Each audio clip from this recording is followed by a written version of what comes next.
Sui pui. Some 2.5% HCSL thing is a tax vibe. So what that have to do with people getting meg? But just now, to me them people paying VAT already. Exactly. The tax is calculated on the cost of goods. So one time, the price go increase, Kuma. Delusions end up paying more than 15%. Mama! Gasa, just imagine $100 go buy less groceries. People getting poor. Things like rent and utility bills go also increase, Gasa. Real Malawi vibe? All them things the people doing to stay healthy, like gym, healthy eating, and safety and security, go be harder to get because people ain't have money. Partner, if them people ain't have enough money, they ain't go have leftover food for us to eat. The bins go be empty. Wow!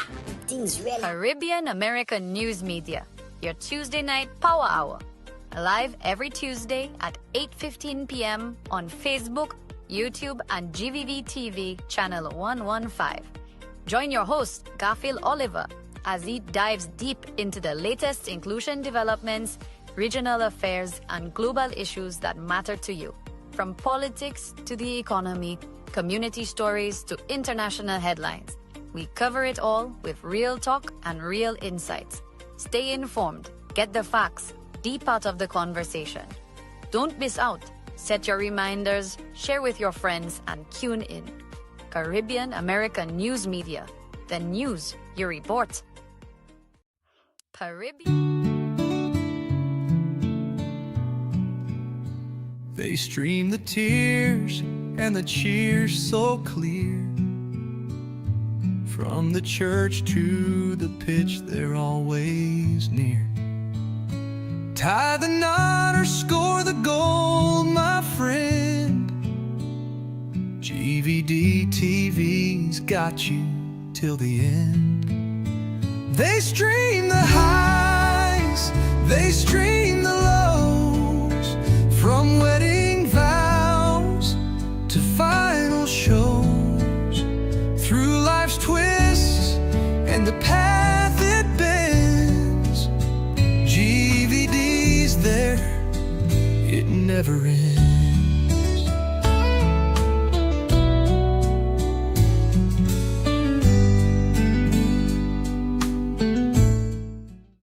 At the SLP's Conference of Delegates in Vieux-Fort, Prime Minister Philip J. Pierre made a desperate attempt to rewrite history.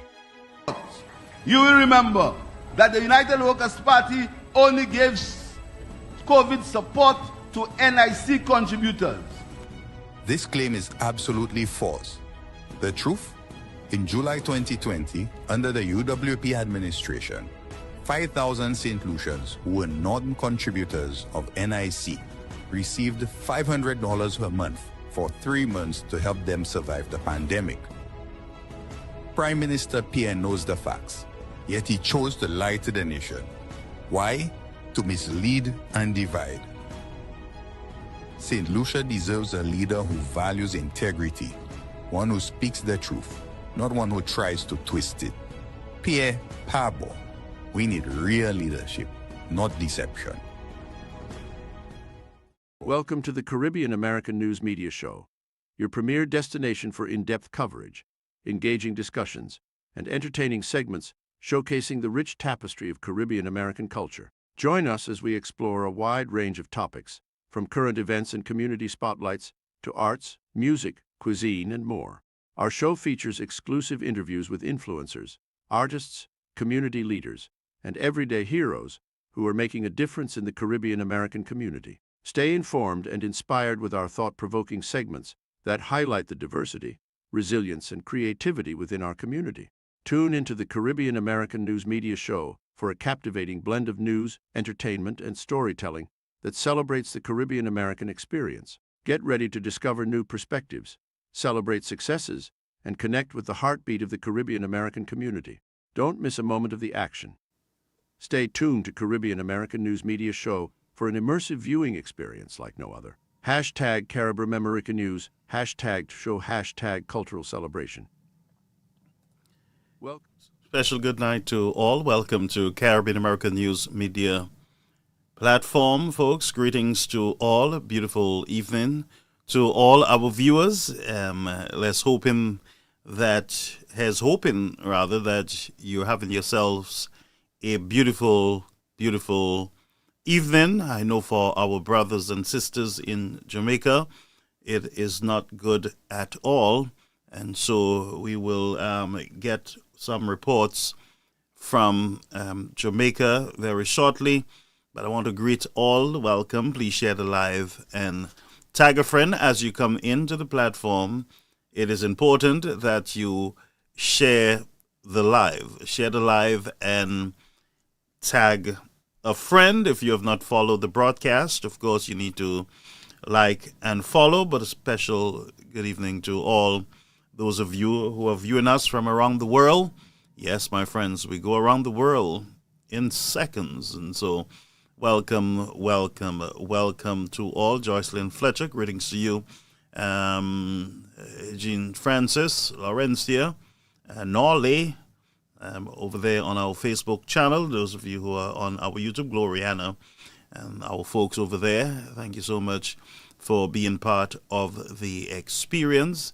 Share the live again and tag a friend. Of course, we have a lot of work to do tonight. Yes, we are following developments in Jamaica. We are following developments in Guyana, in Trinidad and Tobago. And we are going to go into the St. Lucia House of Assembly, and we're going to show you some declassiness, things that should never be encouraged in the country. We're going to call it out from the Prime Minister and also Mr. Frederick. We're going to have a conversation on these two individuals' behavior in the people's house, all right? But just share the live, tag a friend. We have some promotions from the United Workers' Party, and I encourage the branches and the different groups, when you have those events, please send those ads early over to our platform so that they can be promoted in time. Our program is on Tuesdays, and therefore the ads need to come in before Tuesday so that we can get them into the system and get them running. All right, Lisa, greetings to you, and Arnold, greetings from St. Croix. And it'll be a nice thing as you come in. Let us know where you're viewing us from so we can big up your communities. We can just say hi to you. Monrose, greetings to you. Welcome, welcome, welcome. So let's try to get into business. I'm not here for the night train, of course, to be here all night. Of course, you know that. But before I do my rants, sorry, and you know there's always something in my head that I need to say to you, of course. And every time I say what I say, there's some who are excited, they're happy, they think, wow, this is beautiful and this needs to be said. And there are those who are behind the scenes viewing, and they're looking and they're digging for stuff to go back and say, listen what he said, Gavi, Vienek, look what he said, and all this kind of, you know how people lose their breath over nothing at all, of course, and get themselves sick over what? Simply discussion. You don't agree, you agree. You're ready to get a heart attack. You're ready to just damage your health because you don't agree. If you don't agree, you don't agree, of course. And if you don't agree, you have a right to have an interaction with me and say, look, I don't agree with what you said there, you know. Let's look at it another way. But all the nastiness that is happening out there, folks, we got to understand that it is simply nastiness. It is not politics, friends. What you're seeing out there is called nastiness, unrighteousness.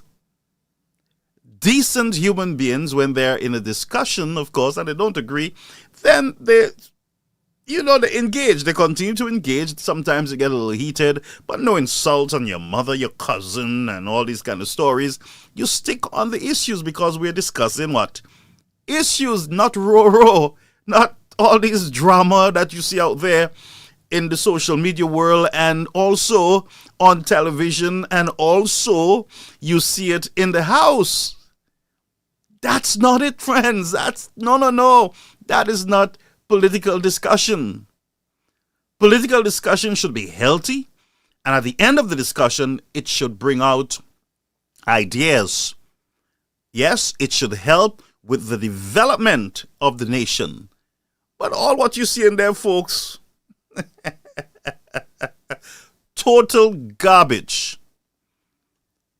total nonsense, pettiness, childishness. And it comes out because that's what we have been all our lives.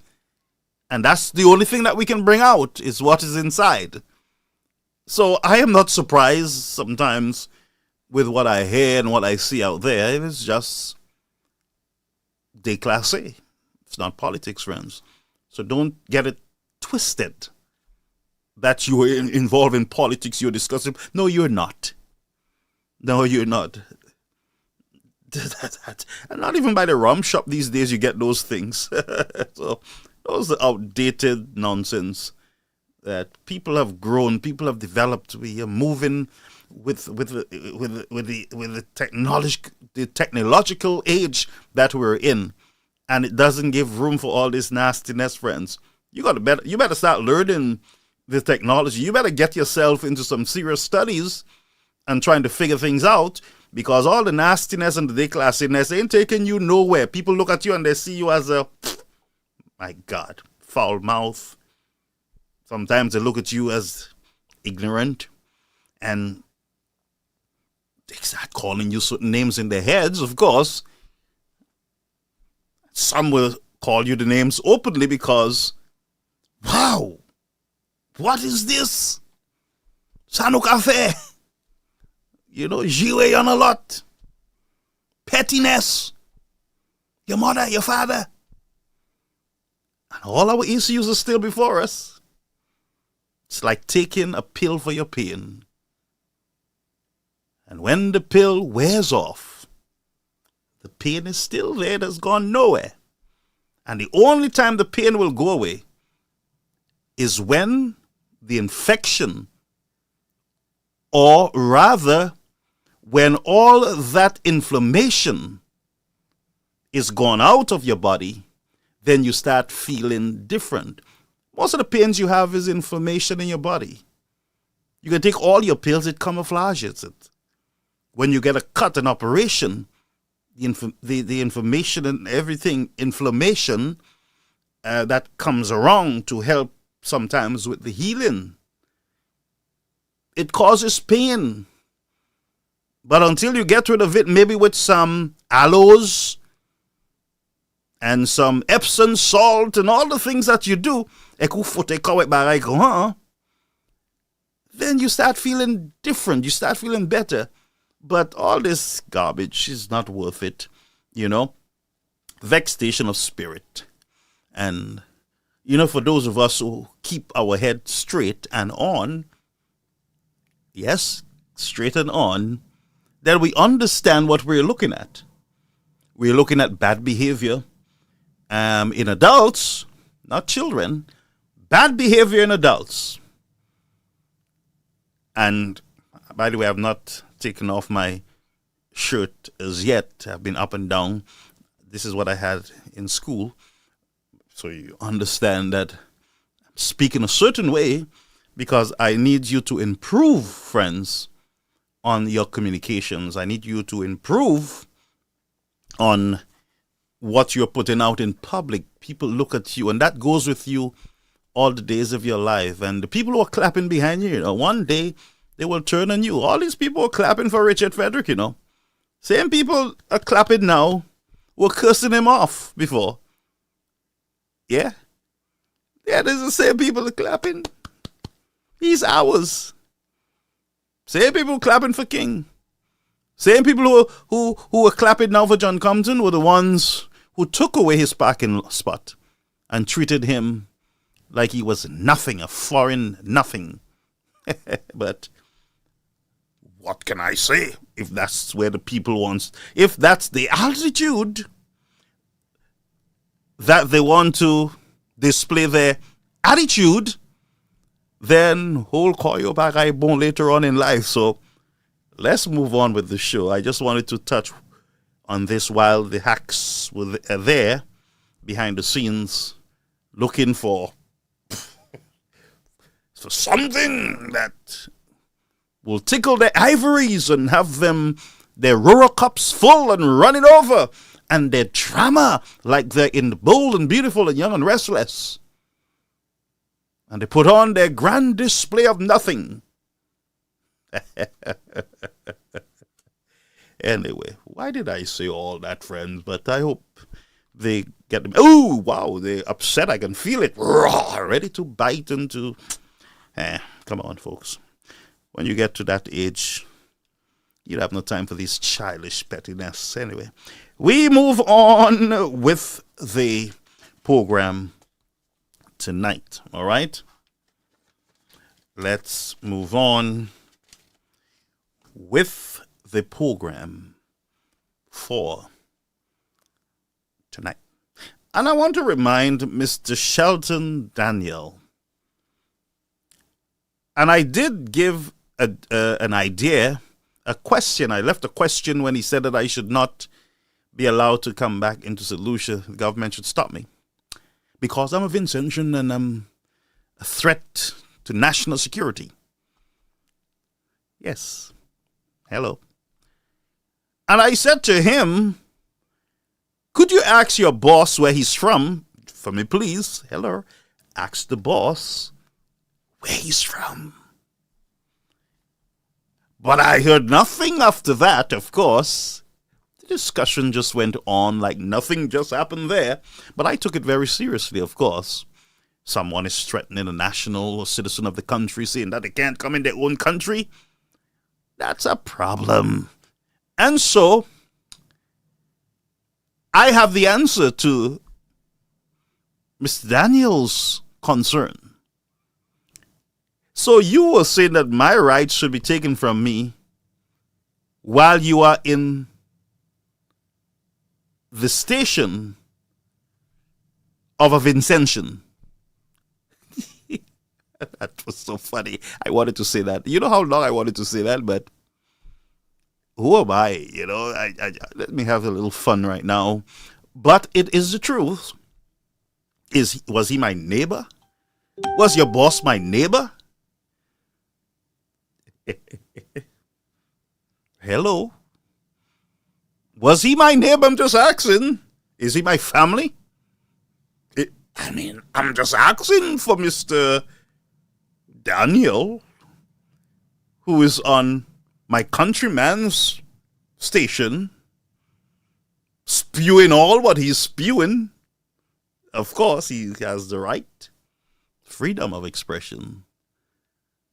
But then he wants to take away my freedom of expression while he's sitting in my neighbor's studio. Sounds funny, but it's real. So next time you're tempted to spew what you spew there, check your bosses first. Find out who is the owner. And find out, are you Vincy, Lucian, Trini?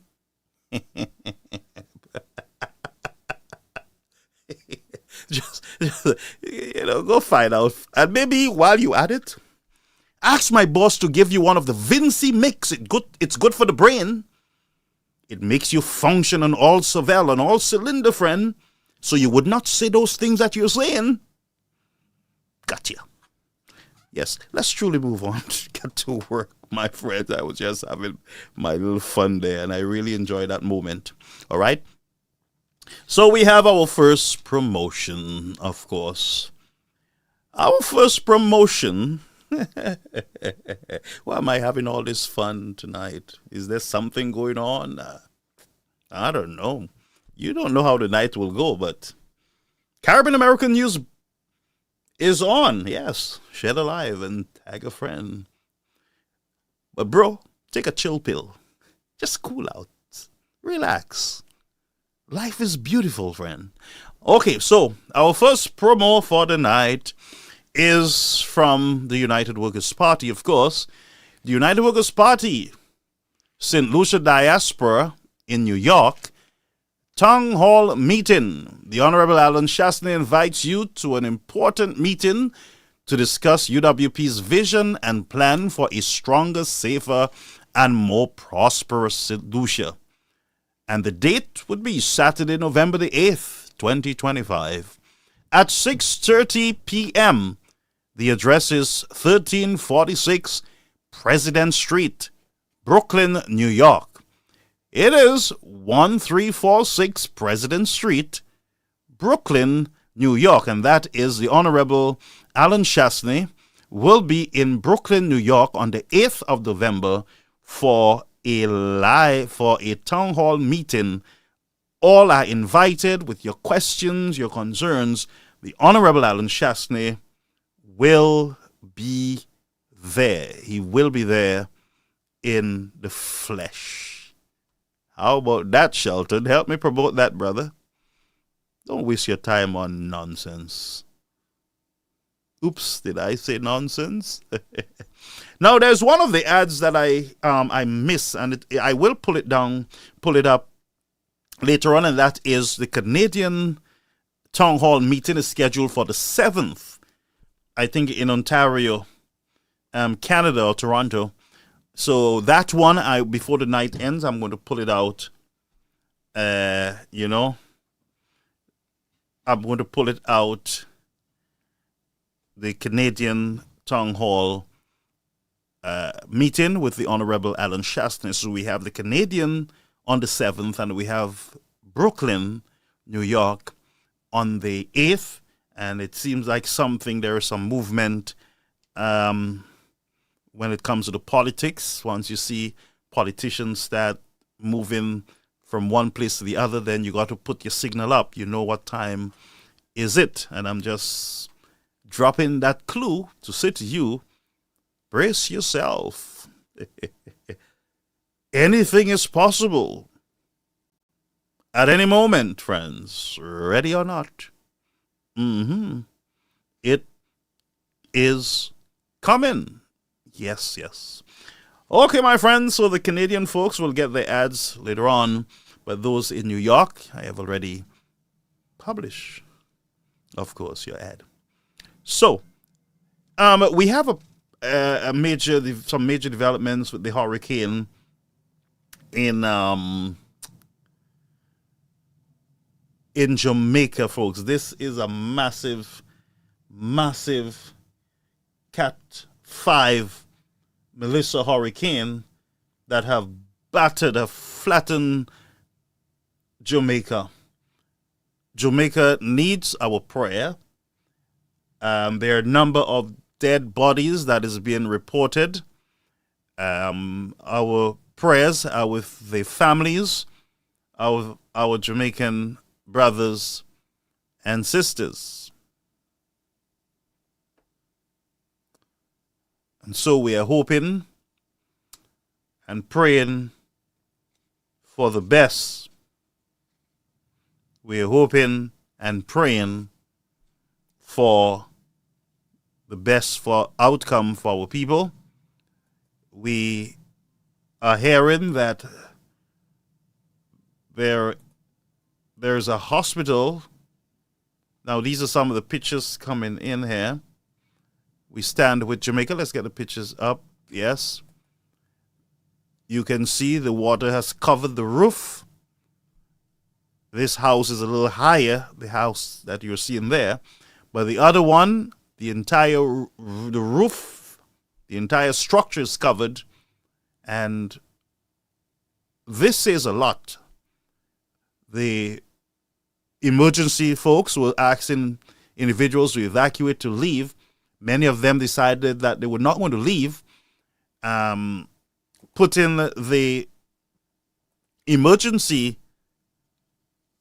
personnel into harm's way. Many of them had to go to rescue elderlies and others from their homes that was being flooded.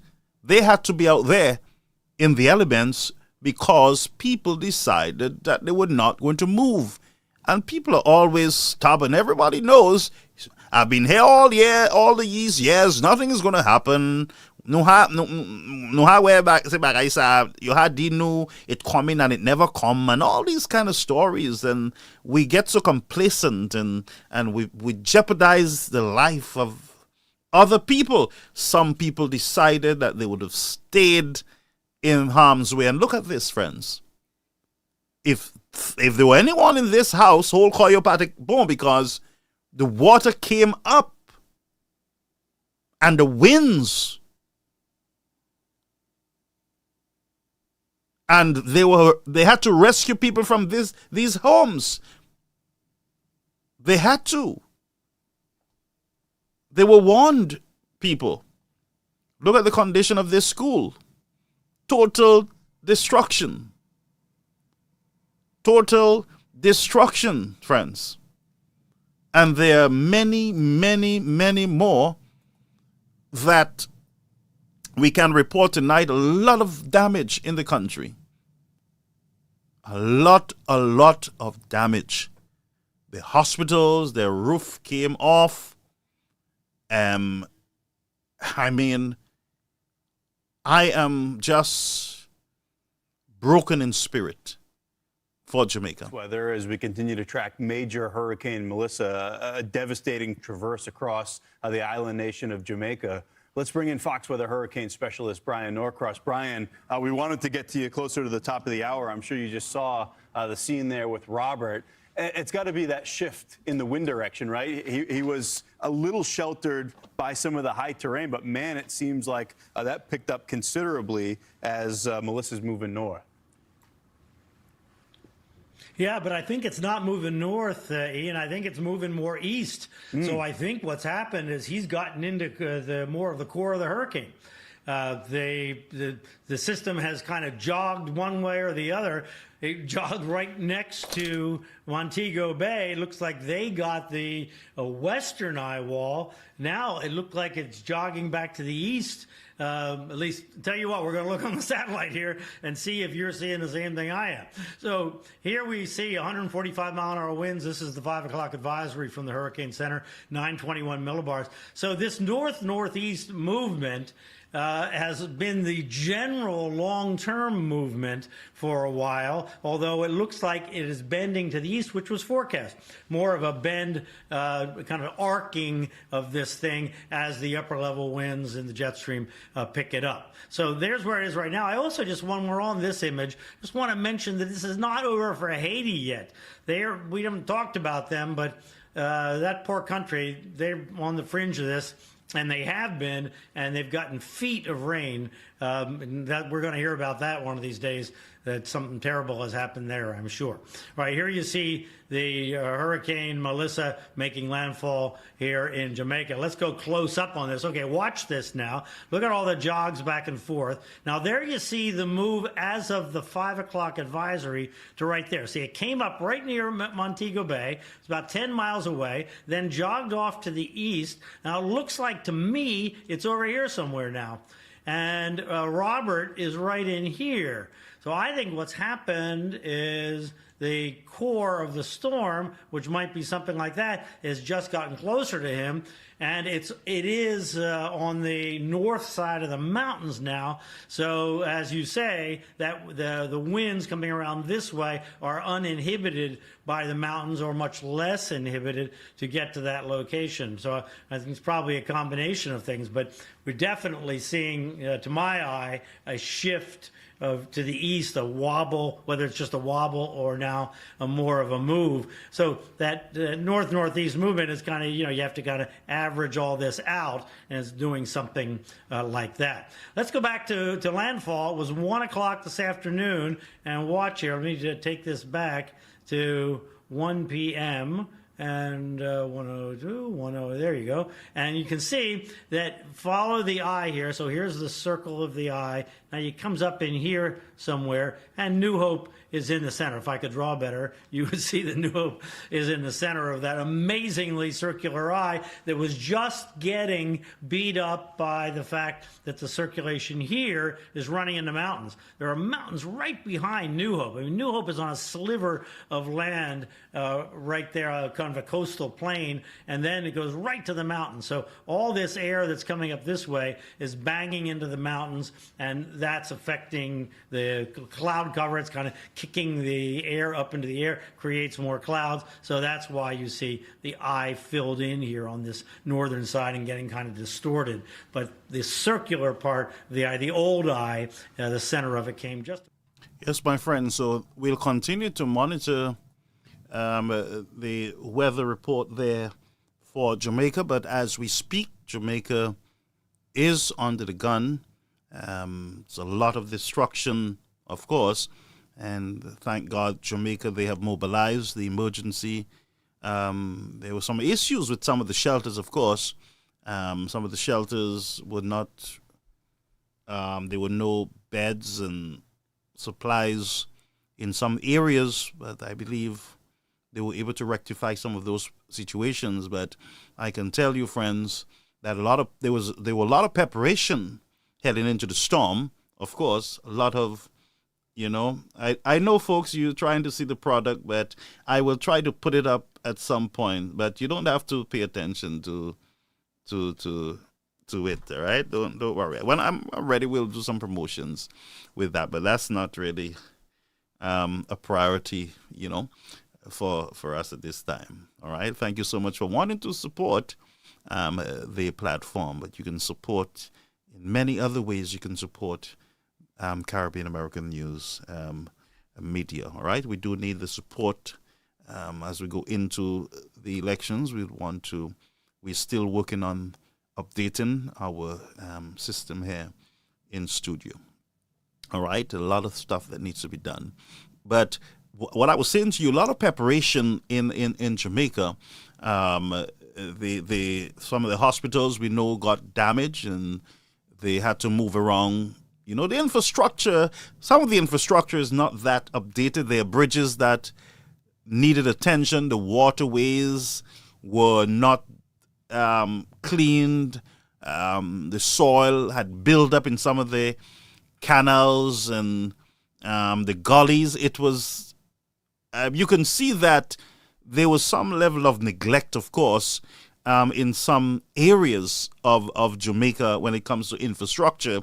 You can see the lack thereof in some of these communities, and that's why we put pressure on government so that they can act, they can do things, and not wait until a disaster to have backhoe in a hole, digging canals and all those things.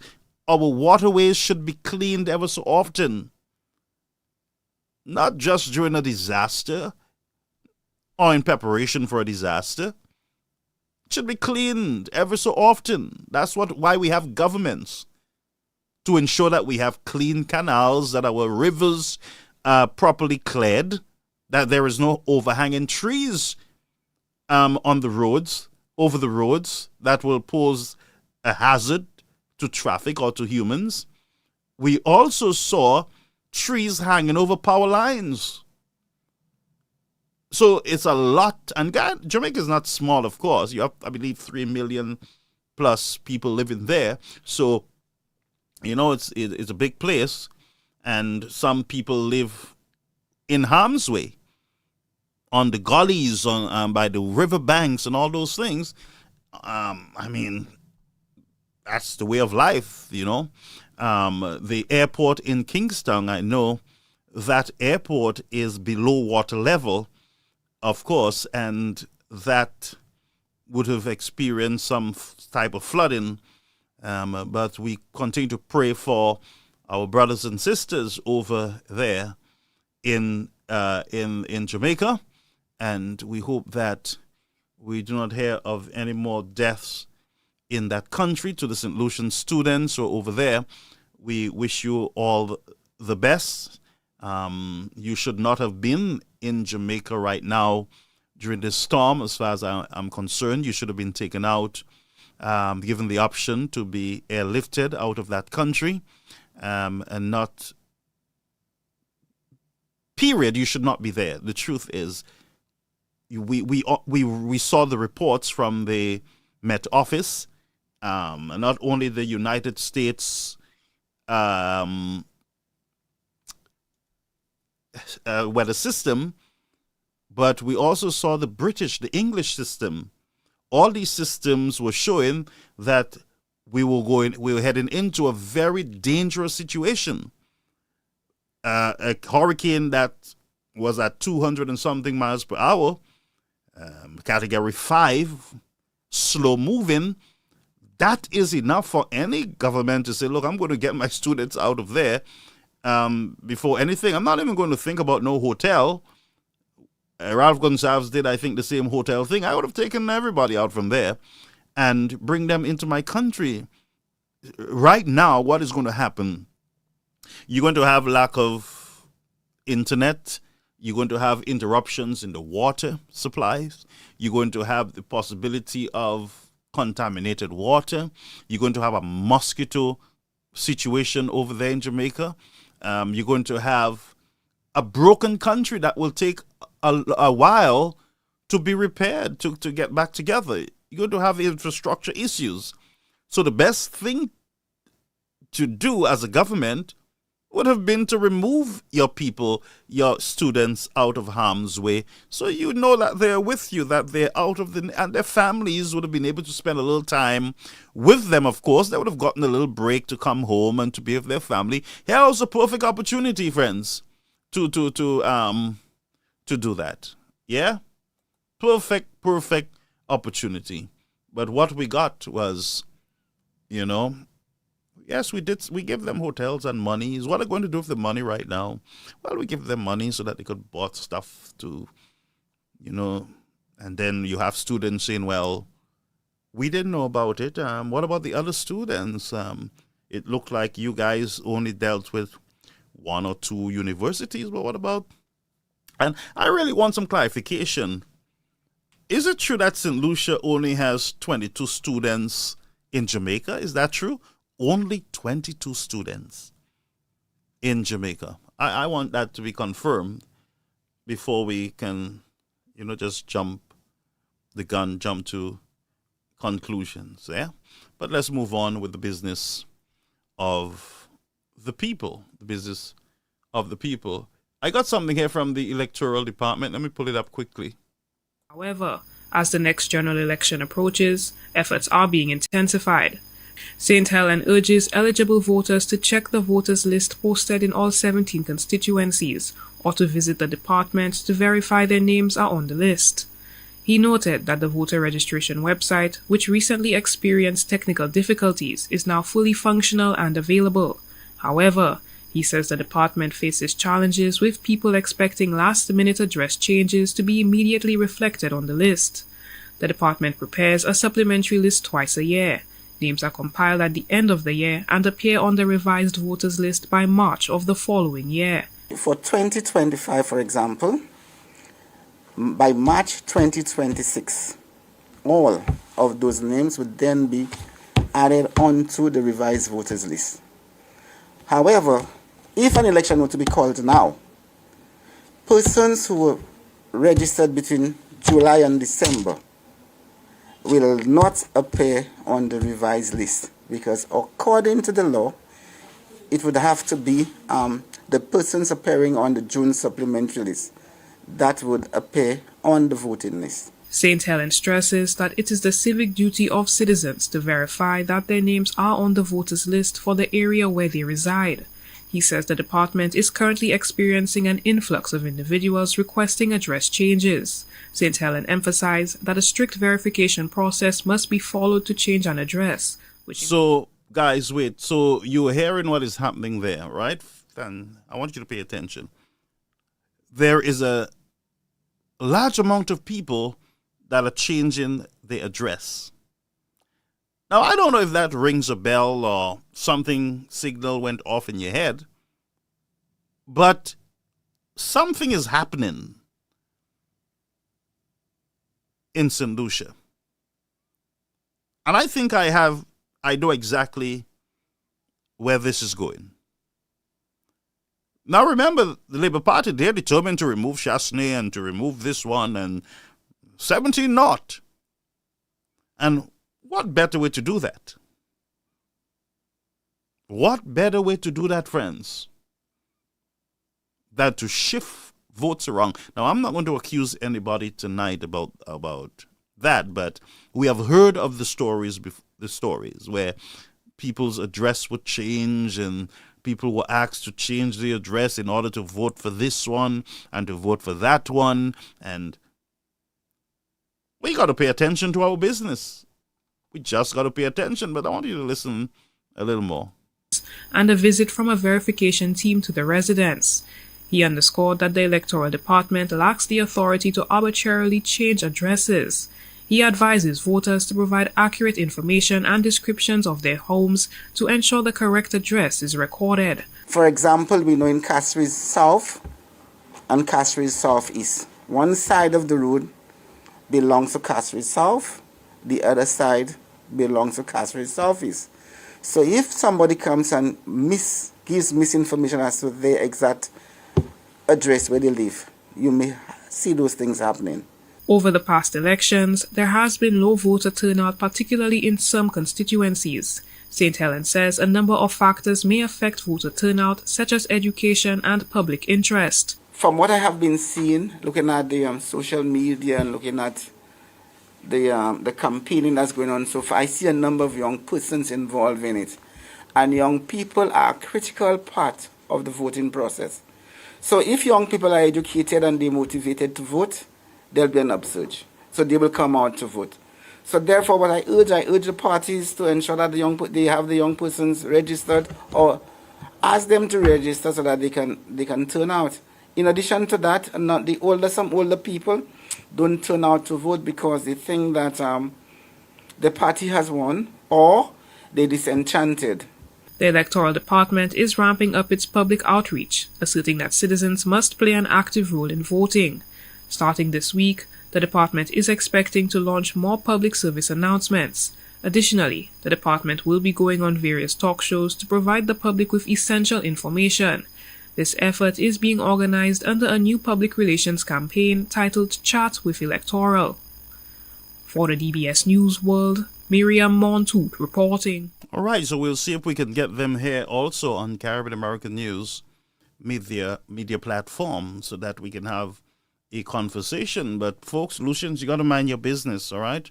Watch your business. Now, I want to take you to Ralph Gonsalves in St. Vincent, and then we'll come back to deal with disorder, as far as I'm concerned, in the House. Disorder in the House. So, most of you would have seen the embarrassment of the Prime Minister of Dominica, of course, inviting the Prime Minister of St. Lucia to come over to a turning ceremony for the new hospital the new airport in Dominica, while folks, our airport was stopped, piles were removed, and Prime Minister said to us, I've never seen an upstairs and downstairs airport, of course. It's too big, too expensive and too big.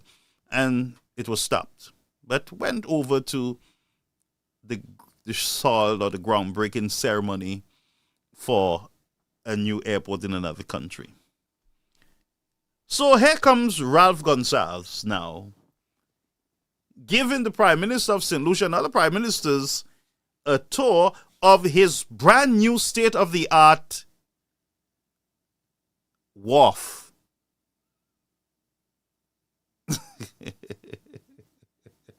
Modern port, a brand new port that Ralph Gonsalves built in St. Vincent. It's controlled by the people of St. Vincent, not GPH. And here is Prime Minister Pear now touring a brand new facility when in St. Lucia,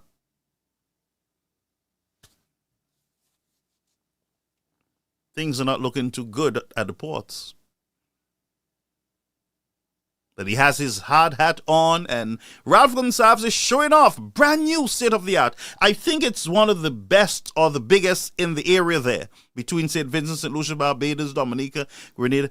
I think this is one of the biggest between those islands and the most modern port between these islands. But let's go to a short clip so that I can show you your leader once again getting a tour in another man's country of facilities that were built. Yeah? By the way, by his comrades, you call them. So let's play the whole thing. I want to hear the whole thing. What's going on there? Wait, folks, wait. No.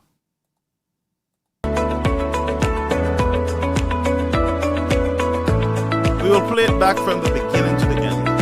Nope.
Yes, my friends, there you have it. While giving away your ports in Solution, Castries, and Soufriere, there is the Honorable Prime Minister just enjoying, friends, Ralph Gonsalves' beautiful and modern port, Kingstown.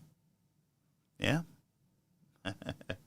So we've been hearing some news about, some stories about, by the way, let me just play this clip as I pull out. This is from the Honorable Alan Chastney, of course.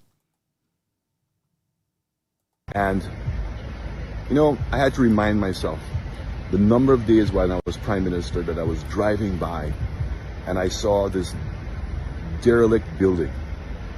And I said, we've got to make that operational. And here today, we get to see the fulfillment of a dream of taking an old building and now bringing it back into operation. And it's to see the number of businesses. Now we have KM2, which is taking, I think, one of the floors or a half a floor. We've got a pharmacy, we've got electronic shops, we've got a grocery store, and most importantly, the Eastern Caribbean Supreme Court. Again, that was something that we had designed from the beginning and worked with the developer who bought the ground floor of the building for him to now build this out. And the rent was about $8 a square foot. And so he did the whole refurbishment, and now we have a world-class court that's being built. Compare that to the Halls of Justice, which is going to cost us over $16 a square foot. What I'm also very proud of is now that the information is out. We sold the ground floor of the building for $5 million US. Remember, government bought this building and the land for $10 million US. So we sold the ground floor for $5 million. We subleased the upstairs part, assigned it to the developer so that he now would pay for the entire development, and we would pay him back over a 12-year period at $4 a square foot until it was paid back, and then we would now take back ownership of the top 2 floors. Over 35,000 square feet remains here empty. Remained empty for over 4 years. Think of that. 4 years the government could have been saving rent, and instead, to spite me, but affecting the people of this country, did what they did. But you know what? Action speaks louder than words. Good morning. I was on my way to Parliament. So that is the Honorable Alan Chastney, of course, outside of the Dia Mall or Orange Grove Plaza over there in Grosley. And something fascinating, something interesting that I heard. Now, I heard it before. Now, he's saying that the first floor was sold for $5 million. The building was actually the property was bought for $10 million. But it was sitting there, nothing was happening. And so we were able to get this great deal, of course. And now everybody's enjoying the Orange Grove Plaza thanks to the vision, the visionary, the Honorable Alan Chastney.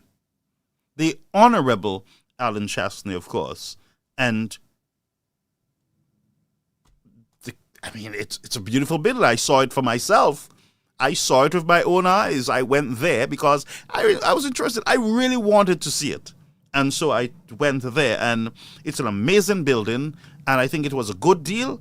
The rats no longer are using it, or the zombies, or the bats and everything, and the mosquitoes. It wasn't a problem, a menace to the neighbors who were complaining about this nasty building that was just sitting there as a hazard to them.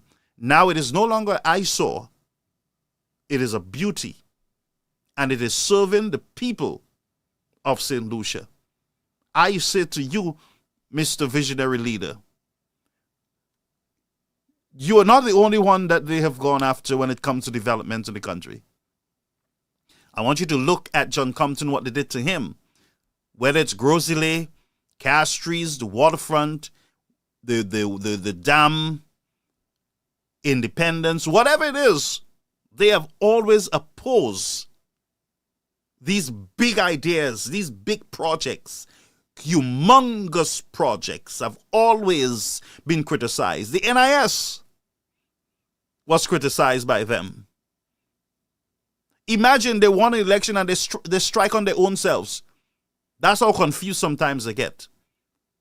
They won bigly, but they still wasn't happy. They wanted rural. Yeah, you heard Miss Compton said that. I am just repeating what she said. Don't get vexed with me, Hacks. I'm just repeating what she said. By the way, I want to ask you, why are you getting so mad? Relax yourself. Relax. Life is worth living. Life is bigger than this, friends. Relax yourself. The Hacks, you're getting angry. But let me tell you. So this visionary leader is not alone. That's what we want you to do. We want you to build big. We want you to build with this in mind, the hurricane in Jamaica. You saw the hospital? I looking at it, I thought it was St. Jude's, the way the roof is structured with galvanized and all these kind of things. That's what I saw, a hospital roof gone. So what I'm saying, friends, is we want visionary leaders that can look beyond their nose and look beyond their bitterness and their racism and build big, build strong. The hospital in St. Jude that Mr. Chastney built could have withstood that hurricane, and I guarantee you that. Without any roof flying, because the roof was concrete. But those little buildings, the roofs should have been gone because we are not building for the times. We want T-Boutique. Look at Plywood City. They break down the printry, put up plywood shops in Castries, painted it, fancy, nice shop. When you look at it, you swear you're in plywood heaven. Everybody's happy out. I'm over there shop. Hey, Mr. Minister, I love you. Give me a shop. Oh. But nobody saw the problem over there. Very few. A sun issue, a toilet issue, an access issue. The heat in those plywood building structures. The heat is being trapped in that little area. So whole cost of vendors la pas bon. Yeah? So throw them in the heat and goes on national TV to say, look how beautiful we build, nice things. We love our vendors and look at what we give them. And now the vendors are complaining because city council comes to say to them, hey, we don't want your umbrellas there. We don't want umbrellas. We don't want you outside. Stay in your oven. Those ovens were designed for you all. So stay in your oven. Don't come outside and put umbrellas. And make sure you have the $400 at the end of the month. Whole cost of vendors la babu. Don't touch my vendors. My vendors are getting touches. Yeah?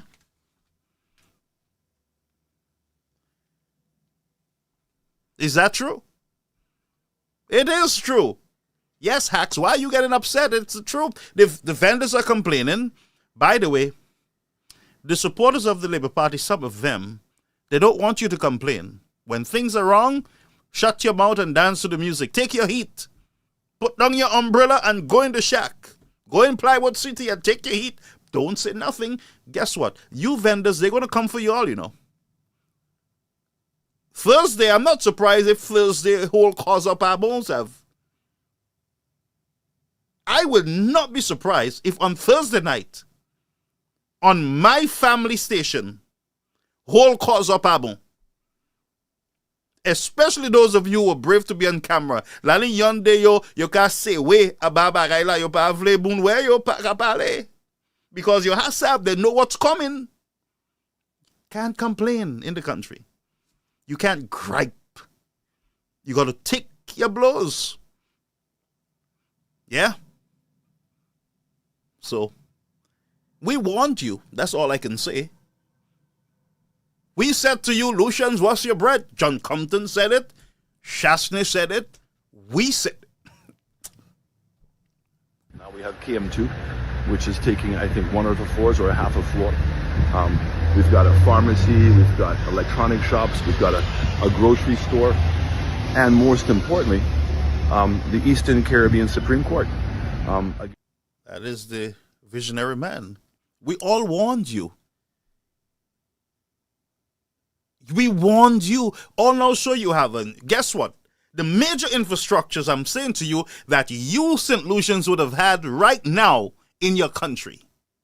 I'm going to name some of the things that I can remember, of course, that would have been completed right now and you would have been enjoying. The big St. Jude's, the big airport. Yeah, there's another big one, you know. The highways that they stopped. Healthcare would have been improved significantly by now. Viewfort would have had a lot of business booming. The ports would have been active. Soufrière would have been more advanced. Soufrière would have had a library by now, of course. I heard that there is none. Well, wise me. I'm telling you, you guys cause out the guy more. The vendors in Castries, remember Mr. Shasney started looking around and they started with the development of Castries, not tea boutique. No, not paint and plywood. If a hurricane come there, that same Melissa come there in Castries, whole cause up about also. Do you understand the tea boutique that you're getting and you think that you're getting gold?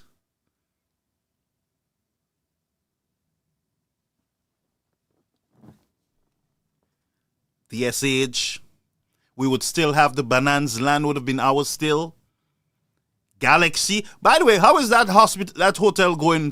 Where is it? The Canals Hotel? How is the hotels going? And by the way, how is the Rock Hall development project going? It's rolling on. It's continuing. How is that going? How is it going on? I'm just asking, folks. I am asking questions. How is the condos that Buddy promised you? Where are they? How is the condos going?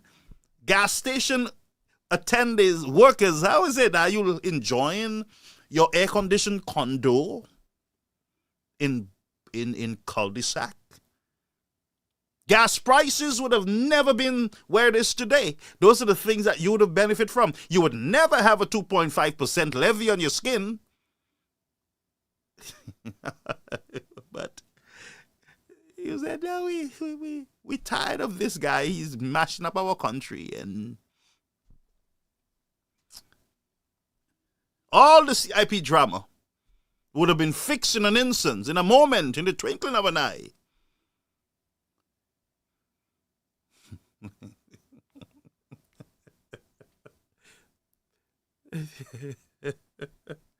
They told you, look, Shastner's selling all the country. He sell the Pito, he sell Grosile, he sell, what do you call that place up there? Is it Cabot? Yeah. He give away the lands. Jack don't want me to bathe on the beach. But I heard there's a whole lot of lands that are being given away right now. A whole lot of lands. Vendors are being asked to get off of our beach. Vamos. Boof. Move off of our beaches. That beach is mine, not yours. Get off. I can go on and on and on and on. Duh. But I'm saying to you, friends,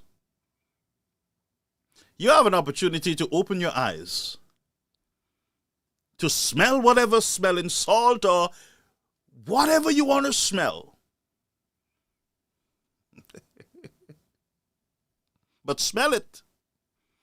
Open your eyes, view vendors. Are you better off now? Are you? The halls of justice would have been finished. No drama, cool and easy as the wind blows. Yeah.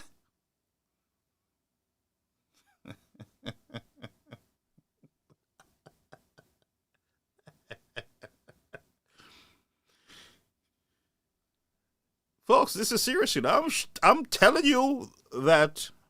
And by the way, half of those community centers that are still locked down in the various communities would have been open. Is that true? Yes. Yes, those community centers would have been opened. They're shut right now.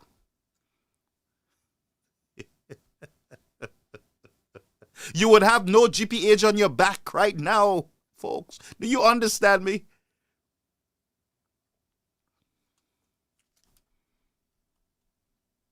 Now, I'm not saying that the Labour Party did not do anything. I would not be here and say that. I would be a sinner to say that. Well, saved not by grace if I had only said that. But folks, we are 4 years behind on where we should have been as a country. Is that true? Yes, it is. Now let me take you to the House today to show you what your Prime Minister and buddy, Mr. Frederick, went to do today in the House.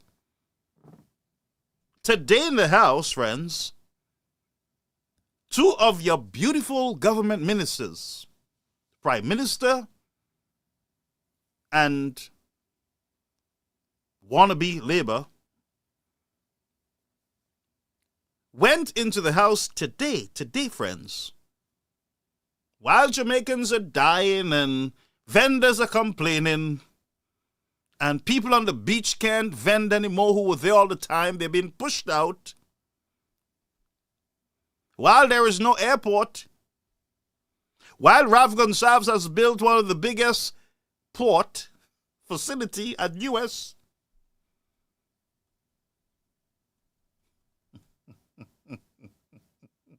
while there is war in our Caribbean waters, this is only two, there are more, but I'm lasering on these two. They went into your house today to do this, and I want you to pay attention. This is the Prime Minister of St. Lucia. That's a real person. That's not a person who had the benefit of being able to go to school on the father's money. There are some people who have their lives after politics is well buttered. So they don't need it. They have their life after politics well stacked away. But there are other people who, like me, we have to hustle. He puts some bad fitting clothes on him, trying to be an African guy. And he goes with this bad fitting clothes, 3/4 pants, and coming and going to Barbano. That's a real person. That's not a person. So let me just break this drama down for you. Of course, you would think you were watching Young and Restless. Old or bold it is. Bold or old and beautiful. You would swear you were watching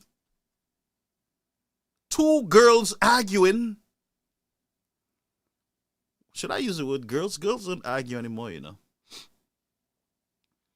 You would think that you are watching Tom and Jerry or Bugs Bunny or Flintstone, of course. Barney Rebels. Welba! Hey, Barney! Dino!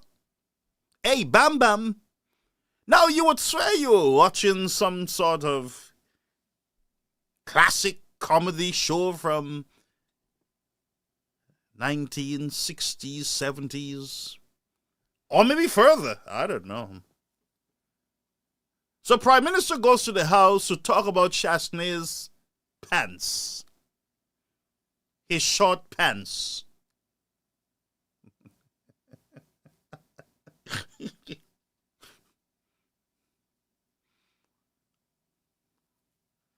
And people who went to school with their father's money and who have money and all kind of pappy show. Of course. These people are dangerous for your country, you know. You don't understand the danger that you guys are in. Well, the vendors already know whole Koyo Pabon. They understand the danger now. They feel the danger. They are in the danger. They know what the danger is now. You pass a mempale? No, they can't. They got to whisper. We burning, we hot. We can't pay $400. While they're burning out there, just a few yards away, you know, the vendors are burning. Mr. Prime Minister is in the house. We're not taking the calls yet. Mr. Prime Minister is in the house talking about Chasney clothes.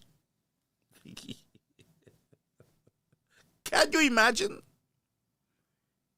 Can you imagine another man is talking about another man clothes? She measly, hardly. Listen if you think I'm making this up, folks. Who had the benefit of being able to go to school on the father's money.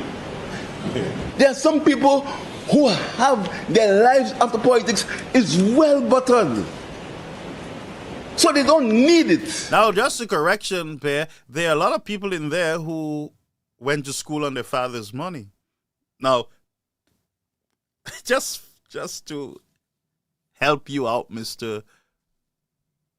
Dangerous Prime Minister, let me just help you out, sir.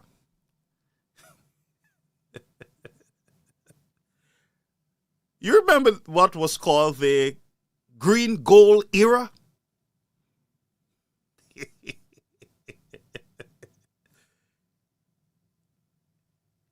In the Dennery Valley alone, I can almost identify maybe 200 individuals who went to school on green gold or their father's sweat. The fat sweat of their father's brow and their mother's brow. Because, of course, you can't pay your school. You you're trying to go to school to help yourself out and stuff, and mommy and daddy helps you pay your school fees. But it seems like that is a problem for this prime minister, this government. Sounds like that to me. Of course, if you listen well, he said, you went to school with your father's money. I don't know who he's casting that remarks for, of course, but could be for himself. I don't know. Maybe the guy next to him, or the guy on the other side, or the lady behind him. I don't know who he's talking about, but a whole lot of St. Lucians went to school because of their parents. Well, some had to borrow the money, of course. Maybe from the bank to get to school. Some went to school on the government. Some went to school on a business. From a business guy in St. Lucia who decided, look, I'm going to pay this child's school. There's something good about him. Or a church paid to get that person to school. So let's listen to my prime minister again. They have their life out of politics well stacked away. But there are other people who, like me, we have to hustle. He puts some bad fitting clothes on him. Now, I want you to see who is hustling. I'm going to play it again. Just listen who had to hustle. A guy who comes across like he was shielded and protected and got everything that he needed.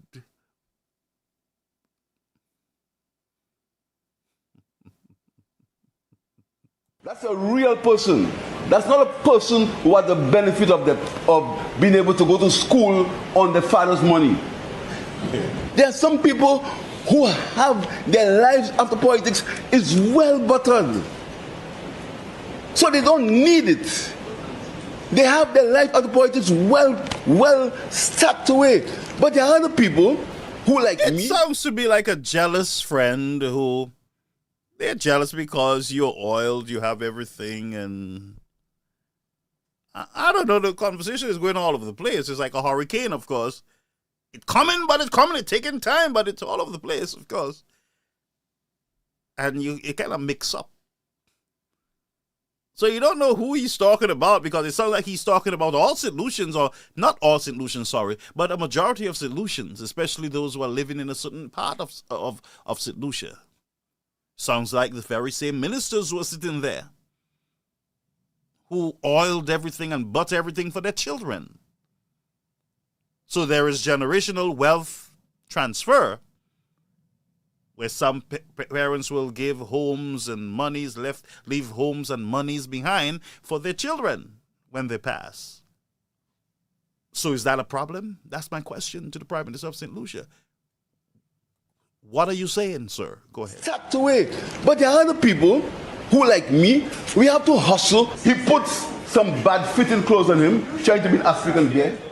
Now, how do you go as a prime minister? How do you insult another man based on his clothes? I don't get it.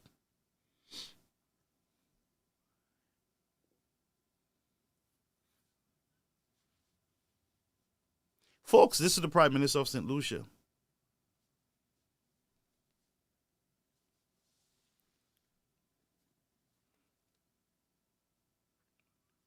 Now, let me see if I find one of his famous... Where is it? That's a very good question, but what I like the best is how we intend to address it. Attending to address it is not in my... it's not in my past the stage where I intended when I can address it.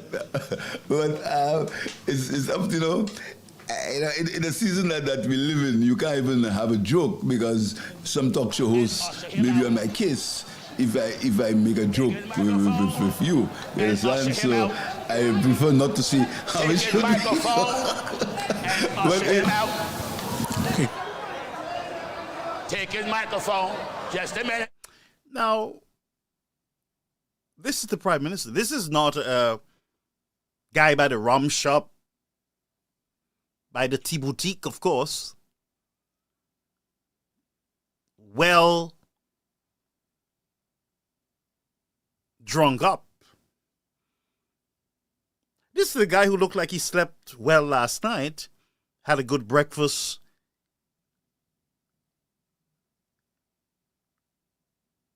Something is wrong. I don't know.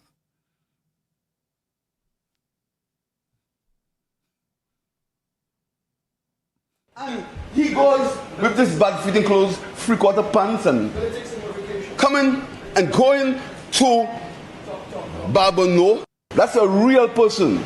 That's not a person who had the benefit of being able to go to school on the father's money.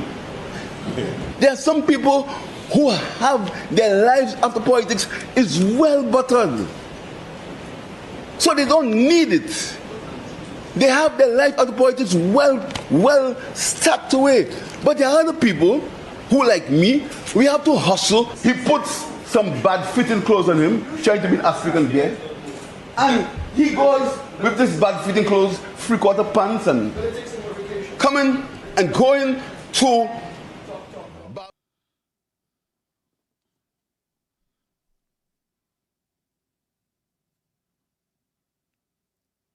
This is the SLP political leader, friends. And I guarantee you will never... I don't know what has become of this country. I think that the country have lost their minds.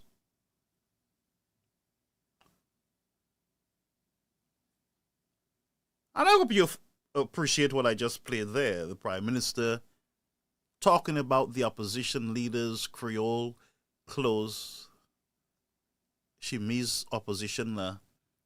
Ite mette lay pour aller journée Creole. The Prime Minister had a problem with that, so he couldn't sleep, maybe. So something got him a little fâché that he was fascinated, it seems, with the opposition's garment. Couldn't wait to get into the house to talk about it. Fascinated, maybe.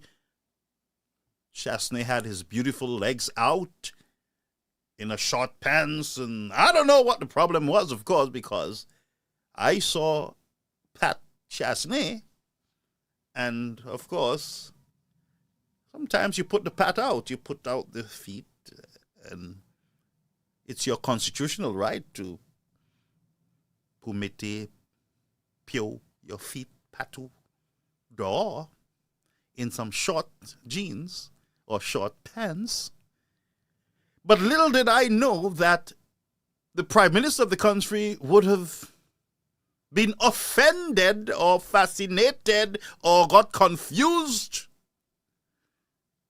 to the point where he's wasting the people's precious time. But if you think that was enough, that was all, here comes Buddy.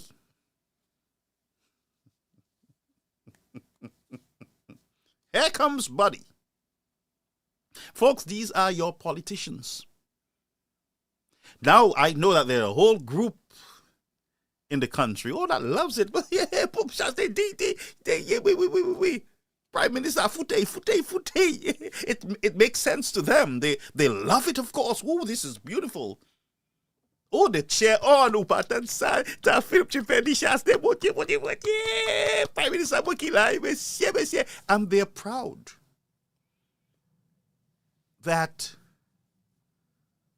took place in the house. Happy, it's a beautiful place to have it.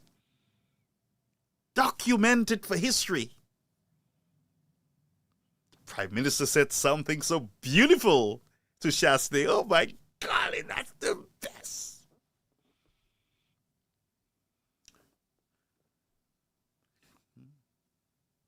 If you think that was terrible, then something is wrong with you too, because there's more. Yes, this time, Buddy to the Mr. Vendor to the rescue. Don't touch my vendor to the rescue. Can't do it. C'est faux ou parler créole. Mais monsieur Speaker, moi je voulais dire avant moi venir ça pour mettre moi souple pour dire petit bagay qui fait ici à plus bonheur. Laissez Mike là pas de travail monsieur Speaker.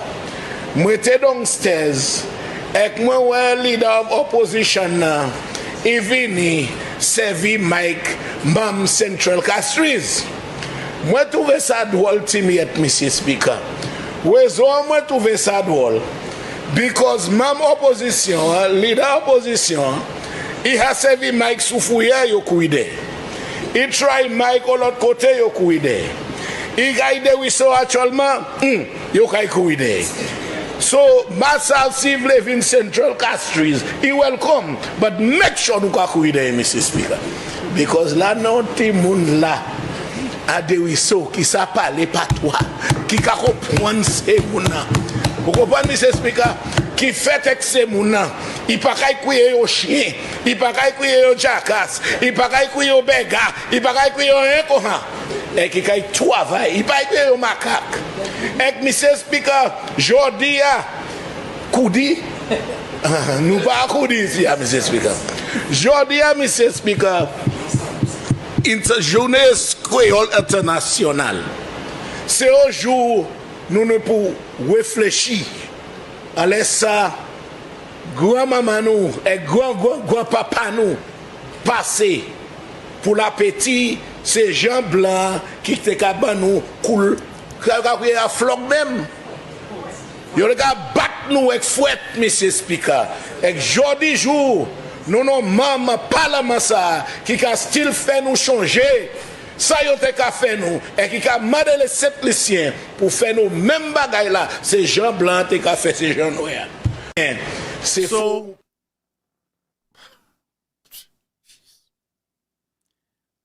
Hold a minute, let me just drink something on this one. It's water, folks.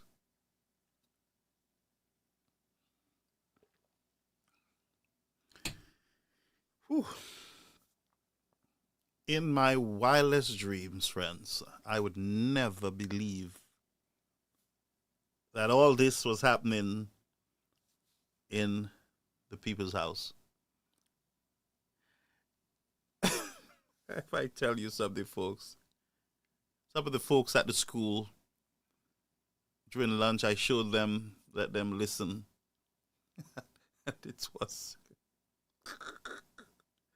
It was an embarrassment on the world stage, as far as I'm concerned.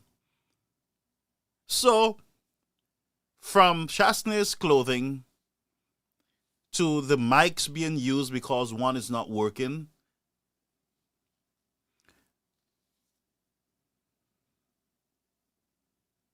to now Creole Days to recognize the white people beating the black people.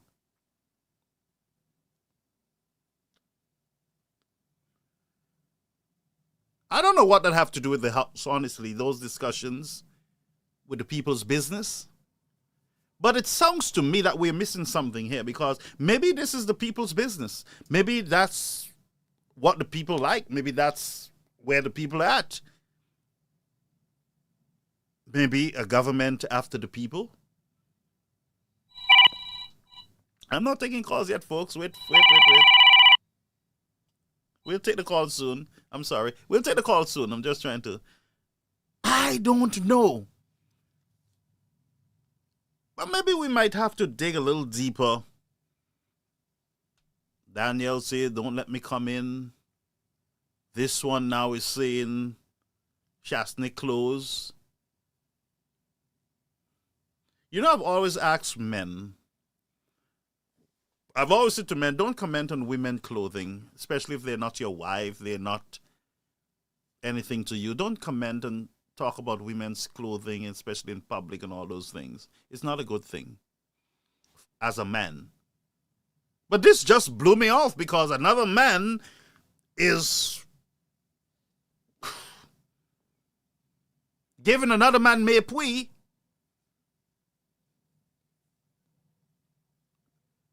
because of his clothes and hair, and not any man, the prime minister, of course. And now you have another government minister talking about white people and they want people to beat us like. Now, let me say something, folks. Let me say something. This is bigotry, racism in its highest form from government, within government, from government, and you do not understand, friends, the danger on the world stage that these people are putting your country and the future of your country. I'm not the dangerous one. Shastny is not the dangerous one. These are the dangerous ones. They are poisoning a generation. Do you understand me? These guys are training a generation that you would not recognize. A generation that will speak about people's clothing in public and insult people because of their clothing, of course. Insult them because of their color, their race, their nationality. That's what they're feeding a generation to come. Do you understand the danger of these politicians? They are poisoning the future generation. And I always say, and not only me, there's an old saying, what a man sow, that he shall also reap. Yeah? And the sad news is that maybe some of us will be gone, but the generation will look back and be asking, but what is going on here? The police would not be able to deal. Hospitals would not be able to deal. Society would, on the job, the bosses would not be able to deal because of this type of behavior that was instilled in our generation. These men who are going into retirement, going into the shelves of history, are poisoning the minds of our people. And I want to say to you, young men, this is not the way to go. I want to say to you, the young men in our society, this is not the right path at all. A matter of fact, we discourage this type of bullying. It's also bullying. It's not good manners. It is disrespectful. And if you think I am messing around, look at the acolytes of these men on social media. Disrespectful, have no limit, will say anything, anywhere, anyhow, have no respect for anything that moves. These politicians are a poison to our society. I do not want my child, if I have a boy child, I do not want him to be like any one of these people. Nope. If you are growing up your children decent, or you want to grow up your children in a decent environment where they respect people, they disagree to agree, they have some etiquette, some manners, some brought-up-see. And there's a saying, spoil the rod and spoil the child. Spoil the rod and spoil the child. He's talking about flogging. Maybe his parents didn't flog him enough, both of them, so they got spoiled. They are out of, the Bible says, if you spare the rod, you will spoil the child. So is it that we're seeing the rod was spoiled, was held back, and therefore we have this in our society? And maybe the broader society, we're experiencing all these crimes and challenges because you parents have spared the rod. Yeah? But this, my friends, what you're seeing before you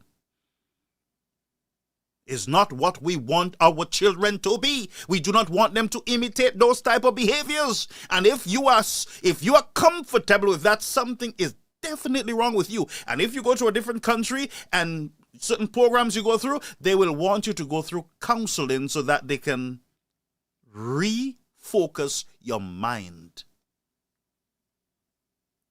Any professional looking at this would see indiscipline, disrespect, nastiness, and they would put them in a program to retrain them. You show them how to sit by the table, how to hold a knife and fork, how to speak, what not to do. That's what they got to be. That's what needs to be done. They needs to be retrained. So let's take our calls now because it is 9:37. Calling you on the Air Caribbean American News Media Platform. Good evening, Garfield. Good evening, my and love. all How are your you? viewers. Good. I'm not doing too well tonight because I'm thinking it's a very sad day in the society of St. Lucia. You see, I'm a person, Garfield. I deal with the issues of politics. I stay away from the mépris and the name calling of politicians. I stay away from that kind of thing. And I just deal with the issue and if you step out of line. But this is going out, and I'm telling you, you said it, and St. Lucians, and I hope that St. Lucians, especially Flobos, will not remain silent, but will be outraged that this cannot be allowed to continue. It has been going on for some time, and people have just been brushing over it and touching it, but this is very, very serious. And this kind of statement being made in what is supposed to be the Honorable House of Parliament, where they're supposed to be discussing the country's future, when it has become so déclassé and debased to discuss what somebody is wearing. It is okay. It's like the hacks under your live or under the live talking about the many styles of wigs I wear. Leave that for the hacks. But when you hear men that we, our taxpayers' money, are paying to take care of the business of this country, no right-thinking solution can tell me that this is okay with them. To hear those men that we are paying to discuss in the House of Parliament who's wearing shorts, where they go to Journée Creole, if they were with this one or that one, or if they were eating black pudding, or whose business is that? How does that bring down the price of gas and decrease the groceries in the supermarket and give me good health care and give me an airport where I don't get wet in the rain? How can that bring back my CIP money and tell me what's happening with it? How does that help us in any way to talk about what a man was wearing? Now, let me tell you something, Garfield. In St. Lucia, Alan Chasney has been in politics as a minister or a senator from since 2006, I think. You never heard them calling him white man. But even worse, Dr. Anthony, for over 28 years, has been in politics in this country. Have you ever heard them calling Dr. Anthony a white man? Dr. Anthony's father is a white man. He was a plantation owner. He owned workers on a plantation.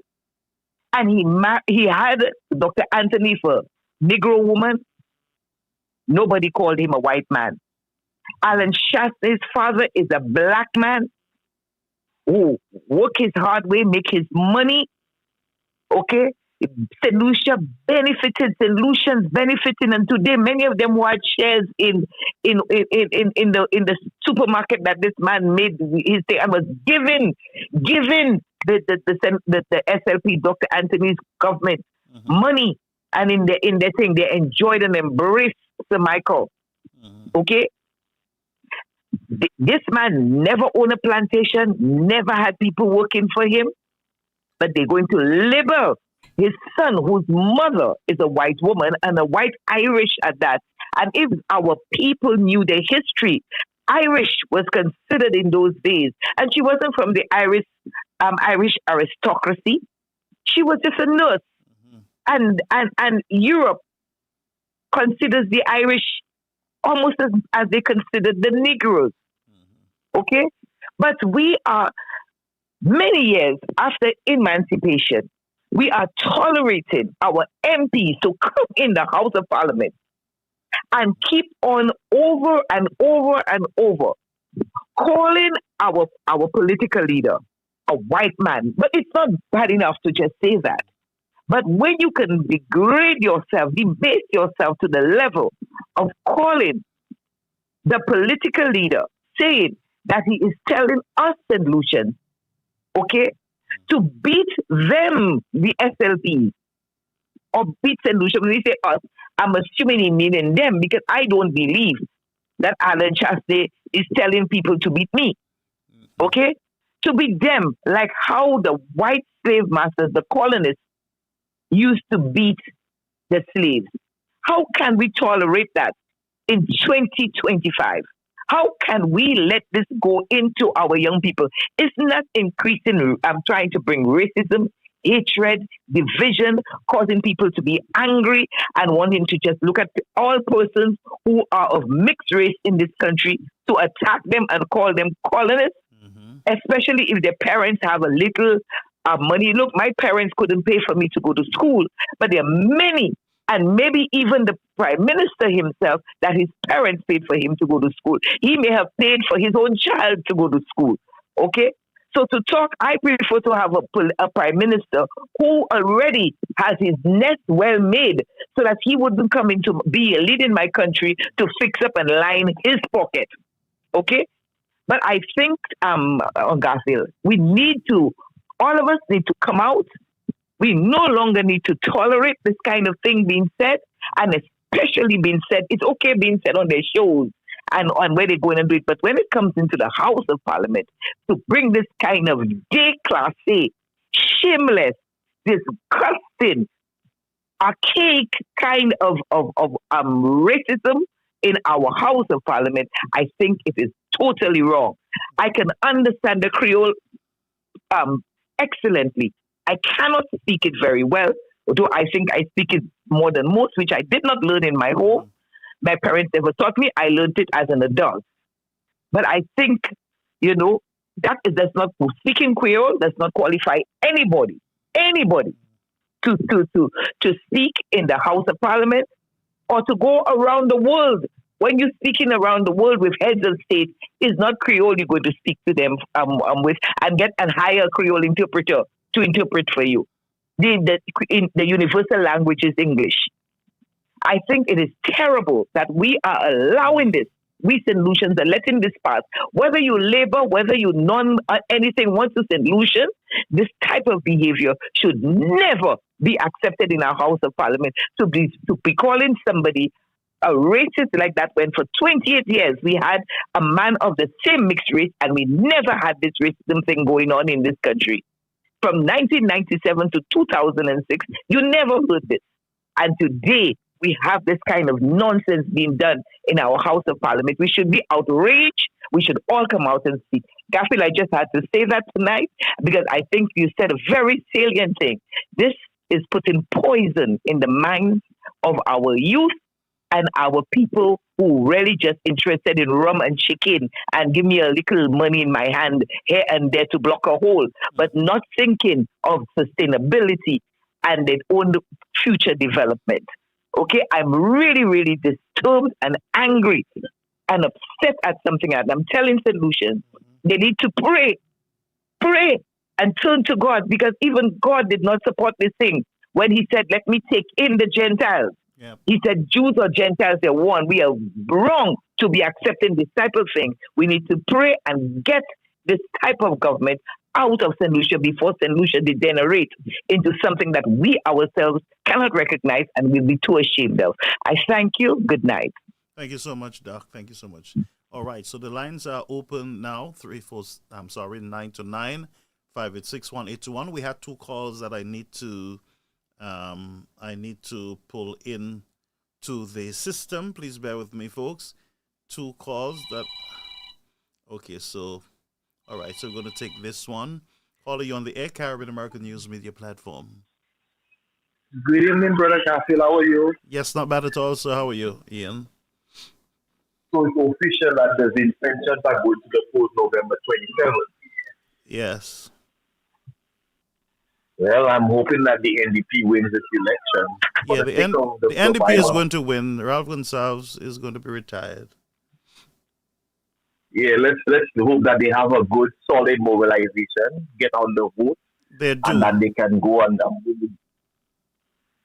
They do. Mr. Friday and the for- NDP has one of the they have a good campaign machine. The young people have taken that that campaign machine thing, and they have used social media and transform the landscape in St. Vincent and the Grenadines. So the ULP is in problems there in St. Vincent and the Grenadines. Remember, Ralph Gonsalves didn't win with a lot of votes, Ian. Yeah. The last election, when you watch out the seat by seat, the margins were very close, just like St. Lucia in 2021. So I'm hoping that the NDP can pull this thing through and that there can be another life, that the St. Lucia, the St. Vincentian people can breathe again, you know? Yeah, but they're doing everything that they got to do right now. My friend and childhood friend, Brendan Smith, he is the general secretary of the NDP. So they are doing what they have to do, yes. And those of you in St. Lucia, let us lend our support to our sister party in the NDP in St. Vincent. When I say lend our support, let us keep them in our prayers and hope that they can pull this election victory. Mm-hmm. Because for the sake of for calm and civility in the region, we need an NDP government in St. Vincent. But I didn't really mainly call it for that. What I call it for is the students right now, the St. Lucian students who are stuck in Jamaica. Mm-hmm. You wouldn't heard Sean Edwards came out and he made a statement, which I agree with you. Mm-hmm. The setting for the statement was very unprofessional. Yeah. It was like an afterthought, mm-hmm. and he just pulled up by some highway and just do some video and what have you. Mm-hmm. That was not professional. You're the Minister of Education. Something like that, it should be an official setting in an official capacity. Mm-hmm. Be that as it may, he went on to say, that the government of the Labour Party put the students in a hotel and they gave them a few dollars to buy supplies. Brother Garfield, you will really appreciate and your listeners. When a hurricane is hitting you, most of the communication is cut off. Mm-hmm. Most of the business establishments are closed. So most of the people will have to resort to shelters. Mm-hmm. What kind of few dollars for the students to buy supplies? Where are they getting the supplies? Because eventually, based on the extent of the damage, they will have to evacuate into a shelter. Yeah. An emergency shelter. Now, when you look at the other countries like Trinidad and Tobago, they chartered a flight for the students. They're national. Over 100 students, the government of Kamala Prasad chartered a flight and brought back 100 Trinidadian students from Jamaica. Yeah. Grenada did the same thing. St. Kitts Davis did the same thing. Why is it that our government of the St. Lucia Labour Party could not do likewise? You leaving the students exposed to a Category 5 hurricane, our students, and for my information, I'm subject to correction. It's only about 30 students, you know. How many? If you do 30 students. 30. I thought they said it was 22. No, it's 30. And how they said, Brother Garfield. So, to add insult to injury, Sean Edwards, in another response, came on a morning show this morning. And this is the arrogance of Sean Edwards.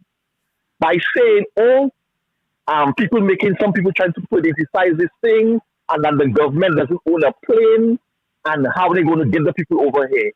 So you don't see the need to get the students out in an impending Category 5 hurricane, but you have money to spend in political rallies every Sunday. And if you're a serious government and you claim to be a caring government, you would have collaborated with the Trinidad government and speak to Kamala for Sadistes and say, hey, we have 30 nationals stuck in Jamaica. We would like to collaborate with you if you're chartered flight and put them on a flight to Trinidad en route to St. Lucia. That's not how it could have been done that way. But this is the same Labour Party government that tells you that they're putting people first. So now the hurricane is hitting badly in Jamaica. I pray that those St. Lucian students, they are safe and that their families can get in touch with them, because there'll be at some point they will lose all lines of communication with their family members. And of course, naturally, their family members will be worried. That could have been avoided. The government of Grenada chartered a flight for its nationals. And you saw videos where they're praising the government for going the extra mile. Mr. Mitchell, the young prime minister down there, he went the extra mile and chartered a flight for his Grenadian nationals. Why it is our government could not do the same? I just do not get it. They need a plane. And to say, Sean Edward, that he do not own a plane, is the arrogance again.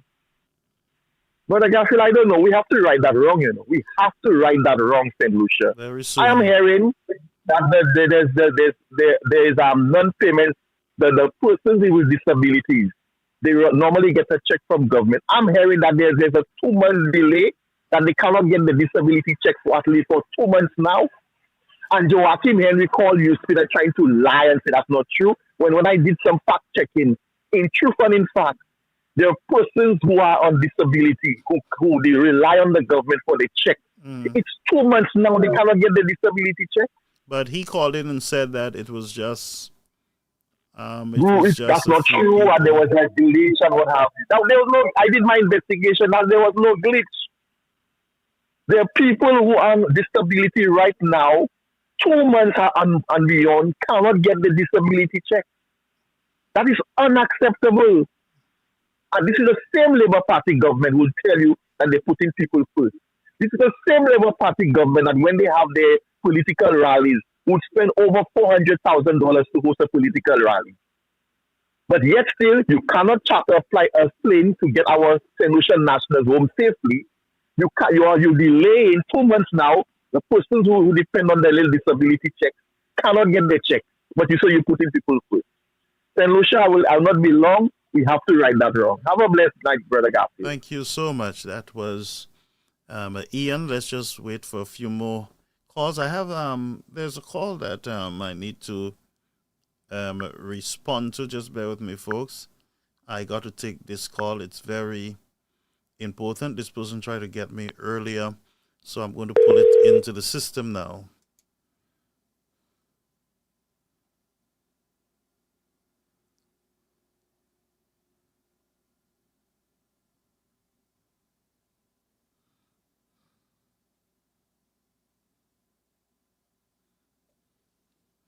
Just bear with me. I'm just trying to pull in a call. Someone called earlier.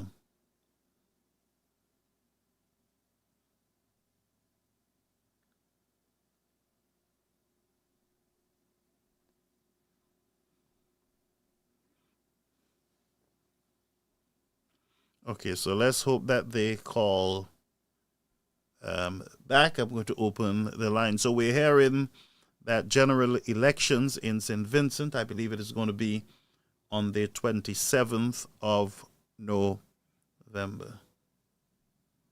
The 27th. So Vincentians go to the poll, and I believe after the Vincentian would be St. Lucia.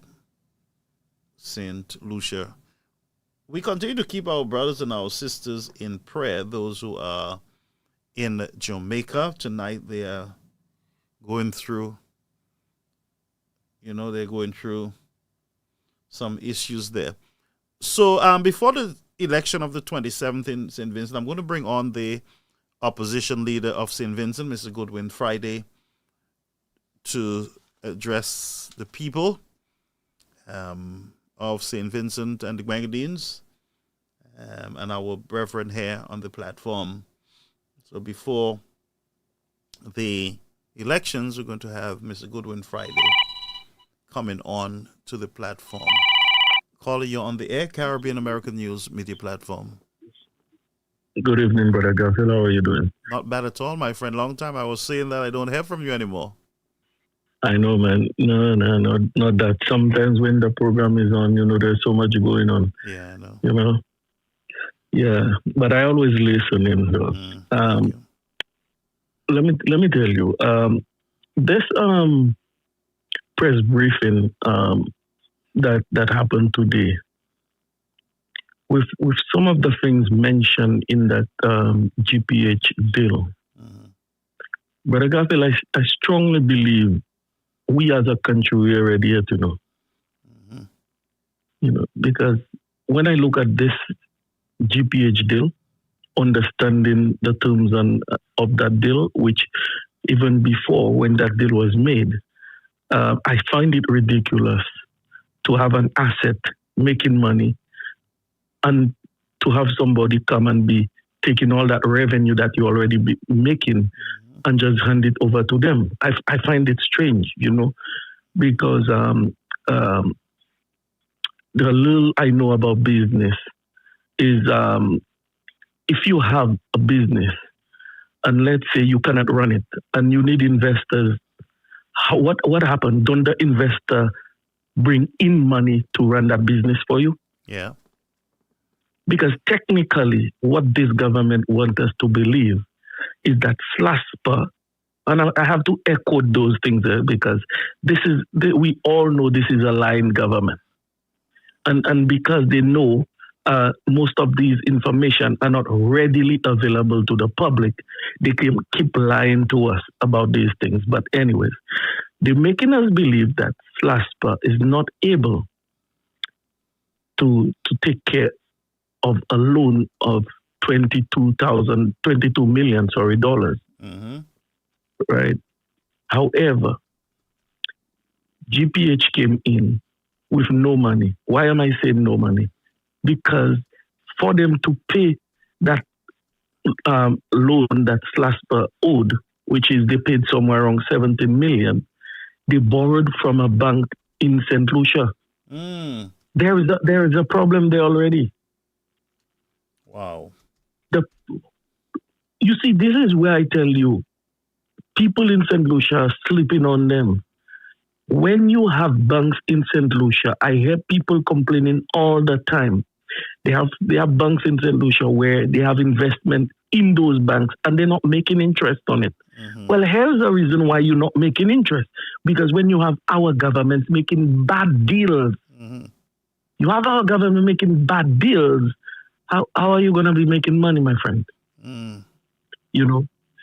Now, why I'm saying all of this, my brother, is if the guy come and is borrowing money from your country, right? There's nothing wrong per se in that. But he have to bring something in, my brother. Yeah. Because he's not buying anything from you directly. Now, a lot of people may be listening to me, and I know why they jump in. They're saying, but you that guy, you probably support Cabot. But I will support Cabot because these are two different things. Cabot bought a land that was private, not government owned. A private land, they bought it. Now that means Cabot is buying something. Hear me out very, very carefully, Cabot is buying something that is not owned by us, the people. It's not ours.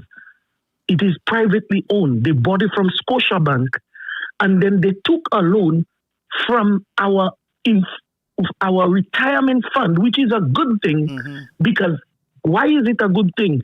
While they refurbish their loan, they're paying interest. That means we are making money. We are making money. You understand? And if they decide that project, they cannot complete it, or whatever happened, and they cannot pay their loan, then we take over that land now. It's ours. That's right. So you see the two different things. But here is the case with GPH now. GPH came in, and now they're running our pot that we built with our hard-working money. This is the difference, And we hand it over to them and hand all the finances over to them. all the money we already collecting from that particular pot is handed over to them. So while they were not working, my brother, they were already collecting revenues that was supposed to be going to the state. My brother, some of these politicians need to be held and tried for treason, my brother. Yep. You know, you cannot tell me that all those educated people in St. Lucia, they're telling me they do not understand the terms of this loan. They do not understand the deal that was made by this government compared to the one with Cabot. The government didn't make deal with Cabot on that level. They probably, of course, give Cabot some that's what every businessman get when they come in the country to do business. They will get some subsidies here and there. They'll get some, that's normal. But my brother, we give them all that. We still give them, they don't pay no taxes for all the 30 plus years that they'll be there. And when I look at this thing, don't be surprised that this Cabot is probably, this GPH run our pots for more than 40 years like they want us to believe. Because I understood something today, which is very fascinating. Apparently in that agreement, the lease only starts, I shouldn't say lease agreement starts, but the condition in terms of them only the 40 years or the 30 years starts when they complete the construction phase. You heard this, my brother? After they complete the construction, then you start counting the days to the years. What are we doing? Huh? So if that's what is happening, then why are they collecting our monies? My brother, I don't know. Our people tend to always, I don't know, you probably, while you were in Denver growing up, you must have heard them say that. They always believe that the money don't belong to them when the money is theirs. The government money is you. It's your money. That's your taxpayers' money. You are the government. These guys are representatives. They're not the government. They are your representatives.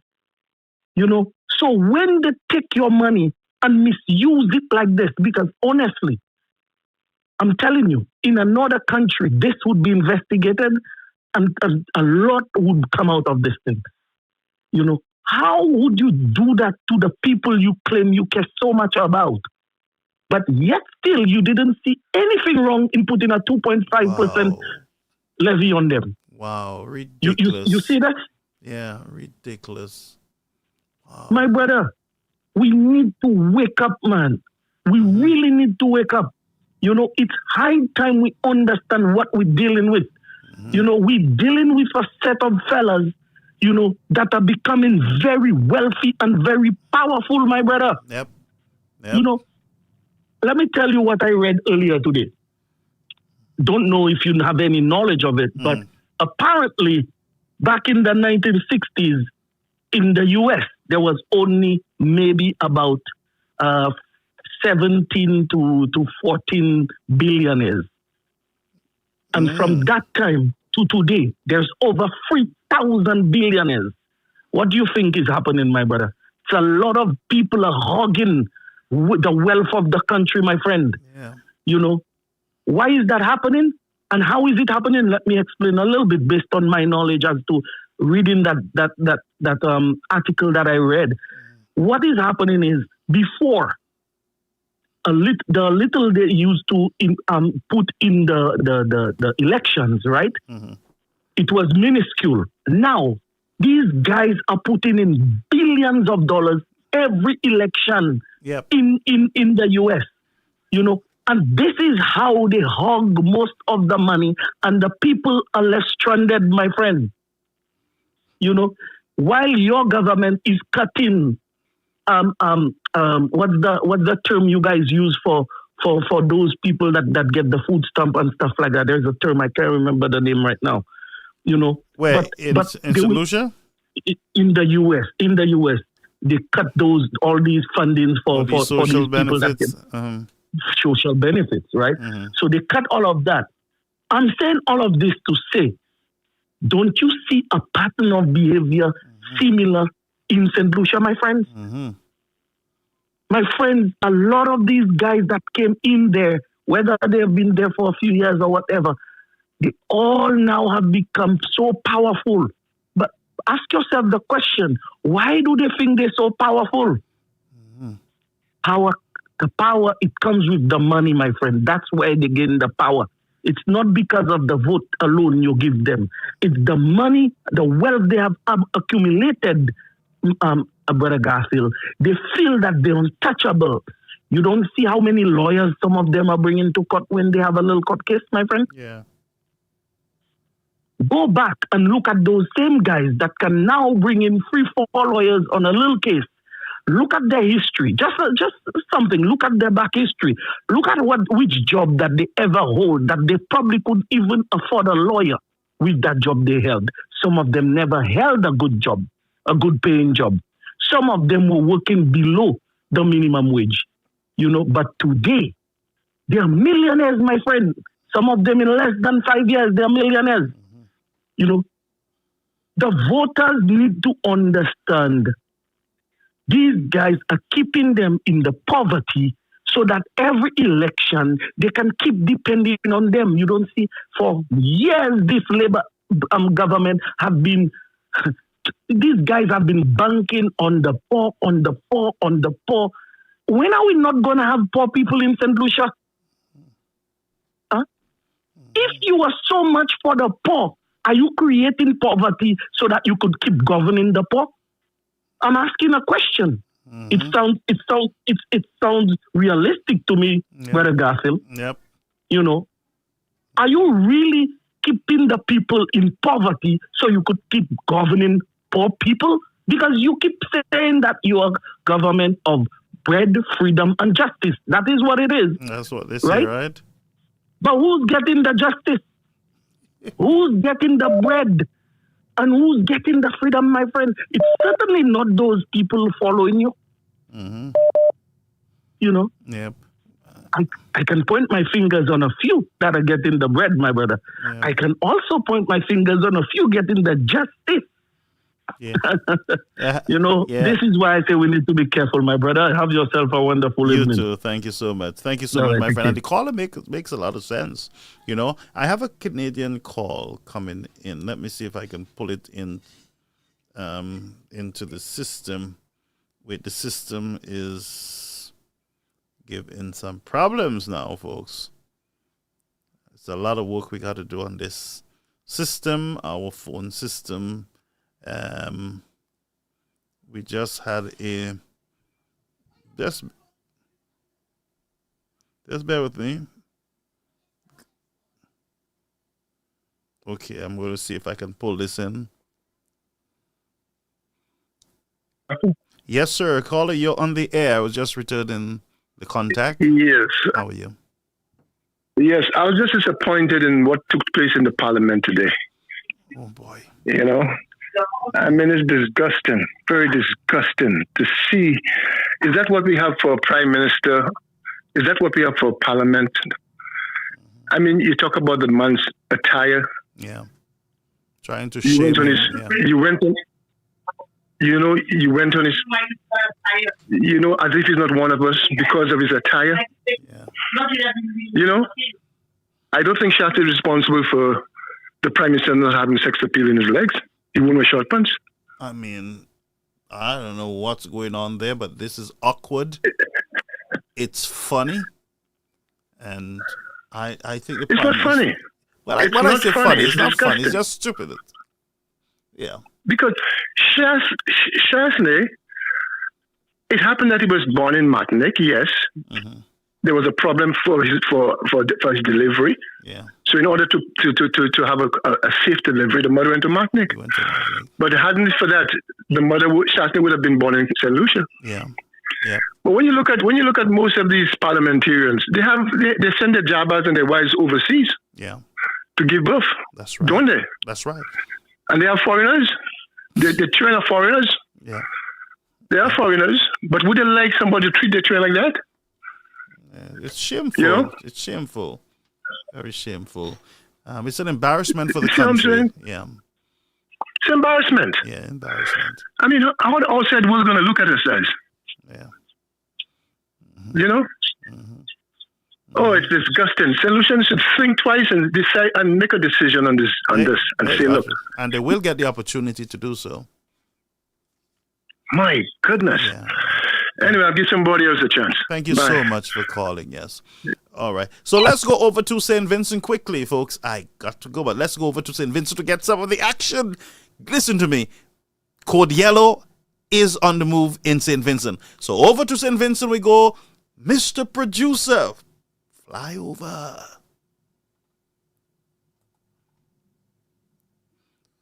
I know the song is coming. Just bear with me, folks. Get rid of them.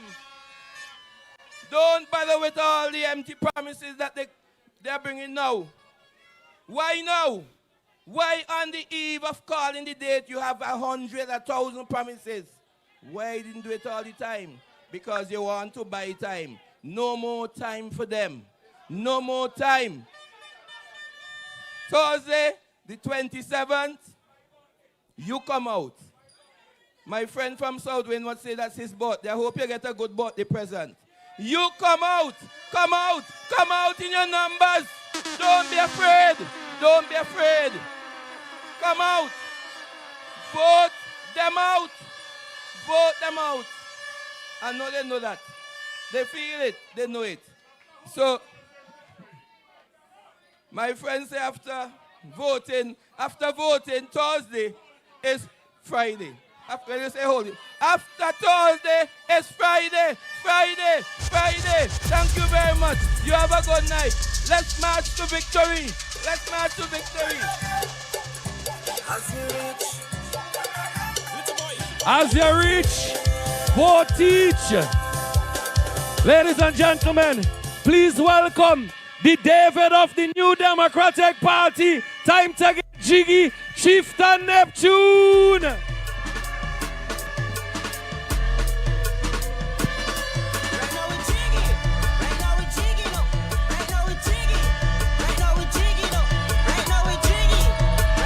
We jiggy right across. My people. We jiggy. Give me a few minutes. Okay.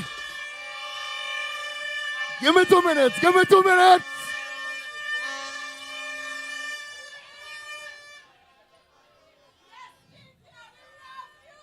East St.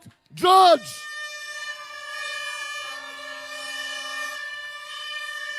My NDP family. North Central Wynwood.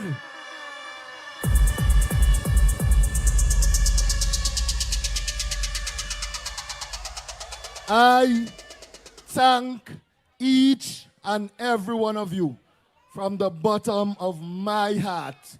The reason that I am here is because of you. Every one of you. So tonight, it's simple for me. I am ready. And to my colleagues, I, Chieftain Neptune, believe. I believe. In 2010, he said it's his last election. In 2020, he said it's his last election. But I know in 2025, you, the people,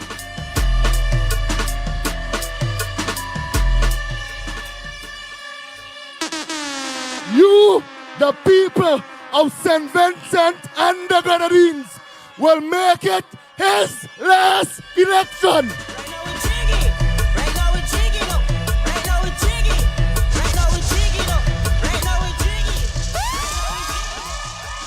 So I say to each and every one of you, go out on the 27th. We will not leave a pebble unturned. We will make sure we get rid of them.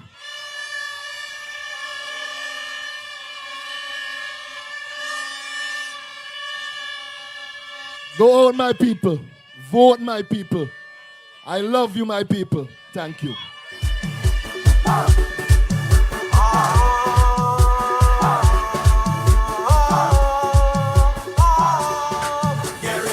All right. Folks, you would notice that we have two candidates that are not on stage with us here tonight, and we must make our apologies for them. Conroy, unfortunately, could not make it tonight, and Dr. Kishore Shallow is out on official business in Grenada. But we know that they would have loved to be here tonight, so give it up for them.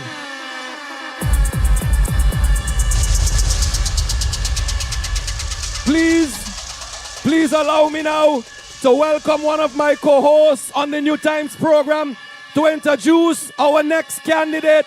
Please welcome at this point in time, Bert Francois, to introduce our next candidate.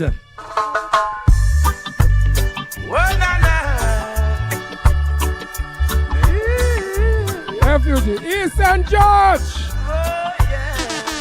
Calico. Good night.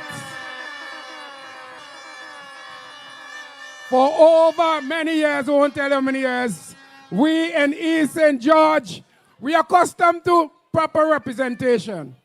I'm going to introduce a very important person to us. But first, I have to tell you about the worthless, and that's the correct word to use, daddy, that 10 years ago came to you, the people, the children of East St. George, and say, I will take care of you. 10 years ago. What do we have for that? No proper health care. The clinic over the phone ain't working. The medication ain't there. We have rainforest take over the fishermen. Down on the beach, the fishermen them suffering. All these things not happening. Every time Chapins, the children and Chapins have a boat there, and I said children, and Glenn, we get a case of chicken and a 3 for 10. When his daddy passing, he on the phone. How many of you in East St. George have seen him in East St. George? How many in Calico have seen him in Calico? None of you. Election call, he come me buying 3 for 10. You need proper representation, and you need more than that. You have a single mother. The mother of East St. George, Sister Velox, is the mother of East St. George. 24/7. 24/7. All right, give me a little on the horn. Come, Sister Velox, come. Give me a little down on the horn. Time is of the essence. Give me a little down on the horn. 24/7. The mother of East St. George, Sister Velox, is here for you. In your times of need, the single mother of East St. George, Sister Velox, is here for you. When you have back to school, you have the program there, Sister Velox is here for you. When the place flood out down there, Sister Velox, here for you. She is the mother, the single mother of East St. George. And you have to take care of them. The fishermen, looking out, Sister Velox is here. You turn me up.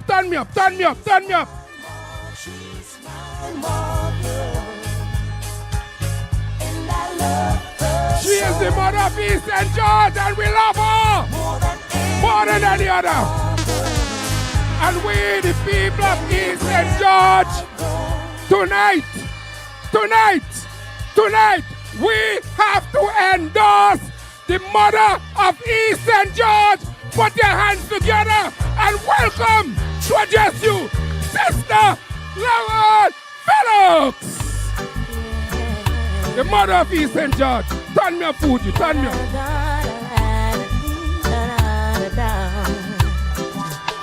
I see them coming after my soul, wanting to take control. Wanna give me laughs, wanna give me bling,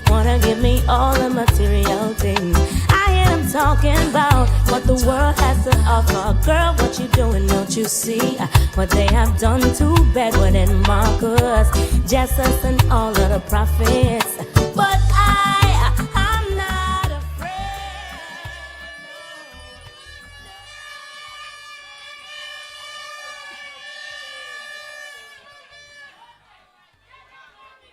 I was about to bust a tune, but I can't make it. But just mash me up. Like, seriously. Today has been a day of surprises. At 10 a.m. this morning, we having a meeting in East St. George. Big surprise. Then Bert coming to introduce you. Another big surprise. But all really great surprises. East St. George, good night!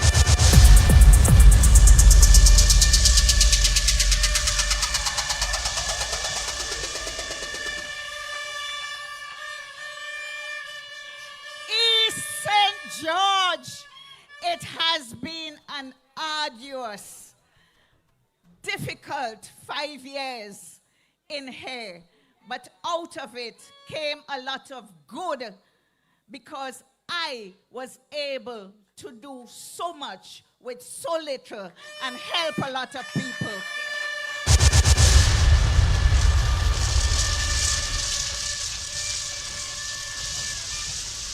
You know that for 25 years you had no representation in this constituency. The only person you hear when you go about, you hear the people talking about, is Louis Jones. And we have to thank him for leaving that legacy.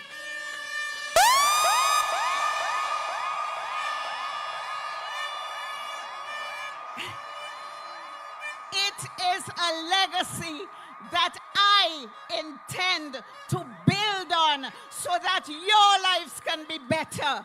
East St. George, what time is it? It's NDP time!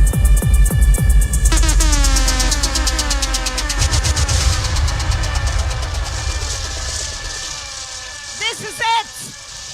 This is it!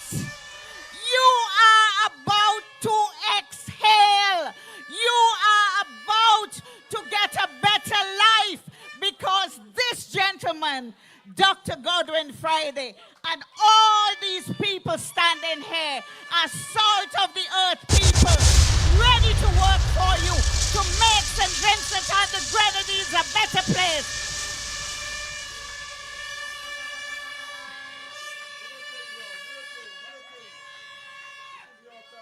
I had so much to say tonight, but I'm totally overwhelmed. But what I want to tell you is that you know I answer my phone. You know I answer your messages. You know I walk this constituency. Look, my daughter here, she calls me Old George because I walk so much. And I do it because I love you and I care about you and I want to see you do better. Thank you, East St. George. Vote for Bella. Put your ex by the...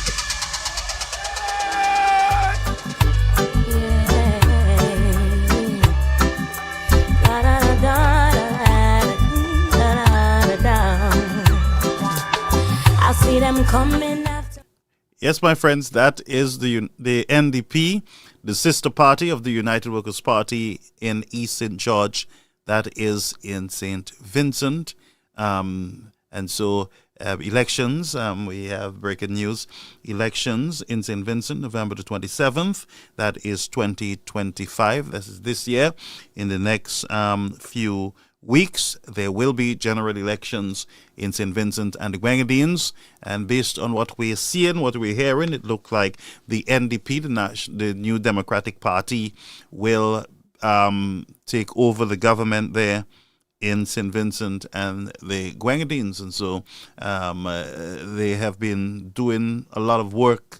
Mr. Friday, Dr. Friday, the opposition leader, And we know that the opposition leader, Mr. Friday, was dragged out of the House by his belt, the belt of his pants. We know that there is another, Mr. Cummins, another minister of government that was dragged out where he sustained injuries to his back and is still suffering from back injuries, had to be treated in Trinidad for that incident. We know in the politics of St. Vincent that Dr. Ralph Gonsalves got hit by a stone because of some restrictions, I think COVID-19 restrictions that he wanted to implement. What I can say to you, friends, in the politics of St. Vincent, you got to look at the public workers, public servants.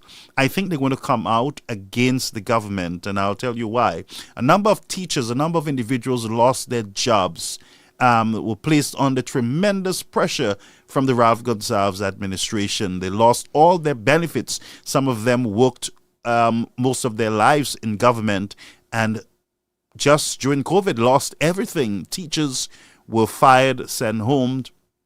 Nurses, it was a mess during COVID-19, and so the people stood up, the people protested, and if you follow the crowds carefully, you would realize that the people are standing out, and they're standing up against this Ralph Gonsalves government, and they're saying, enough, we've had enough of you, and you got to go. And so Mr. Friday is the alternative. You've placed himself out there as the alternative, one who is ready to lead the nation. I believe he's from James Mitchell community there in Beckway, I believe, a little island close to where Sir John Compton was born, Kanawang. So we got to watch the space, folks. Code Yellow is sweeping the region, and not only the region, England. We're hearing that the Labour Party in England, they have lost a number of points, and they're at their lowest. They have the government there, but they're at their lowest right now when it comes to ratings. And so it looked like, the people are saying, look, enough of you, Labour. We don't like what you're doing, the power grab and the things that you're doing. So we're going to vote you out. So the next place to watch is St. Lucia, folks. St. Lucia, we got to keep our eyes over there. Let's just go over for a minute again to Kingstown, St. Vincent for the NDP live event that is happening right now in real time.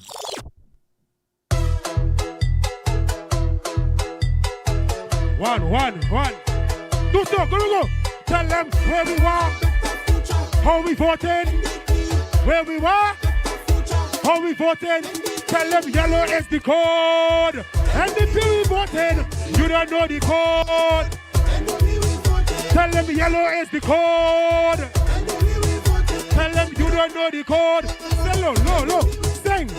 We don't want nobody else. We don't want nobody else. Tell them we don't want nobody else. November 27th come. Tell them yellow is the code. Low. I want to hear everybody voice sing it. Let the whole of Eastern John say it. Say yellow is the code. Tell them you don't know the code. Tell them we don't want nobody else. We don't want nobody else. Friday is we leader. Yellow is we code. Low again. Low. Remember November 27th? We're going to the polls. We're going to vote for change. We must change. We must put God first. We have 4 more weeks to go. And let me sing it one more time. A little more oil we lamb. A little more oil we lamb. I pray. A little more oil in my lamp. Keep it burning till election day. One more time. A little more oil in my. A little more oil. I pray. A little more. Keep it burning. Keep it.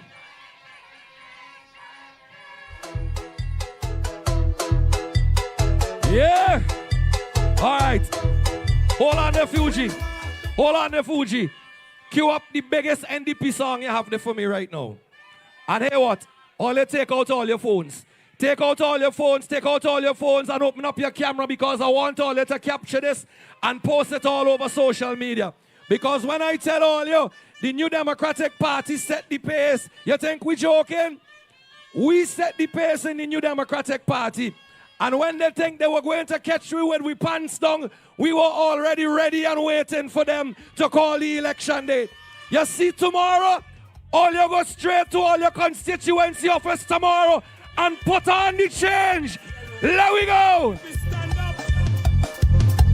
Go to the polls tomorrow and put on the change. Together, we win. Yellow army. Yellow. Bend it till we ready. Bend it till we ready now. Bend it till we ready. We're more than ready. Share it live. And if we stand up. Welcome Dr. Godwin Friday. Show them Friday. Show them. And if we stand up. Show them the back. Show them the back. Show them the back. Show them the back. Yellow army. Yellow. Bend it till we ready. Bend it till we ready. Yeah. And if we stand up. All you come in. Yellow. Yellow army. Yellow. Make sure tomorrow you go to your constituency office, collect your t-shirts, and let's head to the polls on election day. Give it up for Team NDP. Yellow is the code.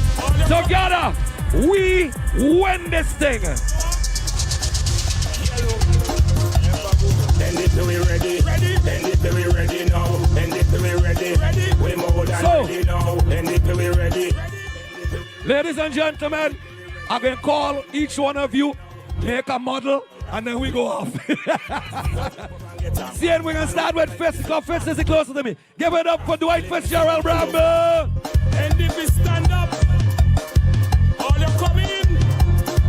Yellow. Give it up for Senator, give it up for Israel Bruce. Bend it till we ready. Bend it till we ready now. Bend it till we ready. Lavon, Gibson, Fellows. Bend it till we ready now. Bend it till we ready. Andrew, Teach, John. All you come in. Yellow. Nigel, Nature, Stevenson. If we stand up, all you come in. Yellow. Yellow army. Major St. Clair Leacock. And if we stand up, all you come in. Terrence Olliver. And if we stand up, give it up for Shavon John. And if we stand up, all you come in. Please welcome Philip Jackson.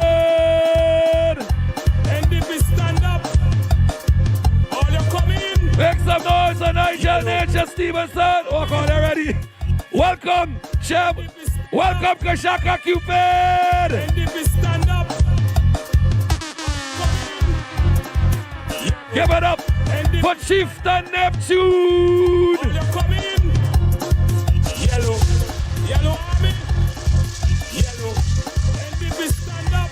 And make some noise for the next Prime Minister and the Honorable Daniel Cummins. And if we stand up, all you come in.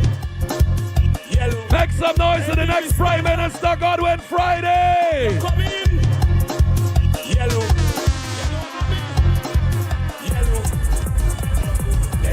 Go to your constituency office.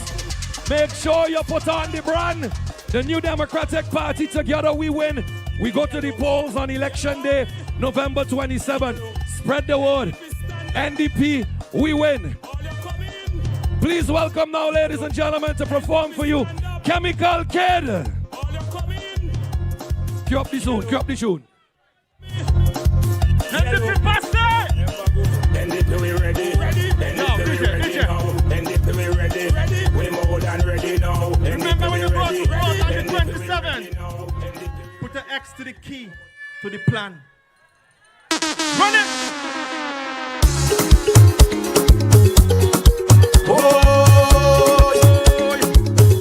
Somebody said Dr. Friday! Somebody said Dr. Friday, oh yeah, we want you to run this country for we. Dr. Friday, oh yeah, yeah, we want you to run this country for we. Listen why, more jobs for the youth and them, raise up pay for the policemen, raise up pay for the nurses them. More jobs, yes, we hiring. Them send them and only one. This like these when the post coming. Have them dance on the street laughing. Dr. Friday, oh yeah. And the family. Whoa. Somebody said Dr. Friday. I tell ya. Boy. Dr. Friday, oh yeah, we want you to run this country for we. Dr. Friday, oh yeah, yeah, we want you to run this country for we. Listen carefully. More jobs for the youths and them, raise the pay for the policemen, raise the pay for the nurses them. More jobs, yes, we hiring. Them send them and certainly what? This like peace when these posts come in. Had them dogs on the street laughing. Dr. Friday, oh yeah, we want you to run this country for we. Dr. Friday, oh yeah, yeah, we want you to run this country for we. Them talk about them getting six, but this I tell you them taking licks. Then they pan too much gimmick. Them attack.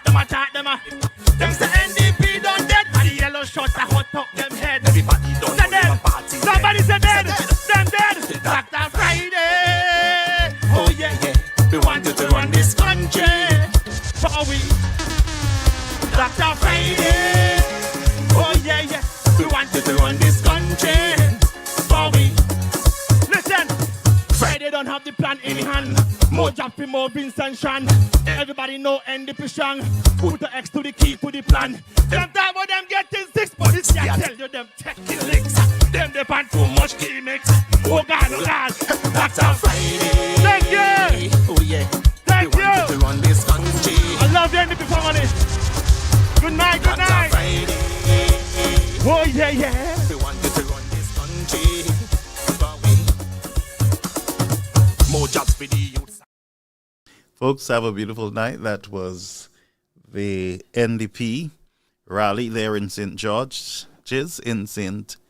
Vincent, Kingstown. And I mean, the people are excited. And now that the date is called, I am telling you, the NDP is going to go all out from tomorrow. They're on the move. They're already distributing all their T-shirts by tomorrow. And I am telling you, the roads are marked. The walls are marked all over Kingstown, all over the country. The flags are flying, the NDP flags. That's how they do it. It is out there. The people are energized. This is the party of St. Vincent and the Grenadines. The NDP is just like what John Compton did in St. Lucia with the UWP. The former Prime Minister of St. Vincent, that is Mr. James Mitchell, the Honorable James Mitchell, who is passed on.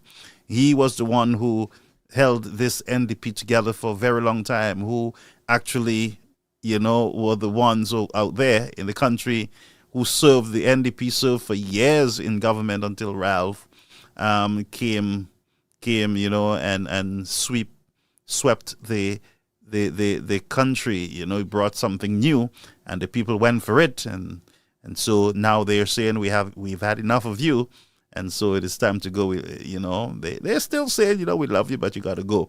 All right, but I'm telling you, the heat is on there in St. Vincent. Ralph is feeling the heat. Don't think that he's not pulling his crowd too. Both parties are pulling equal crowds. The country is split right down. I'm telling you.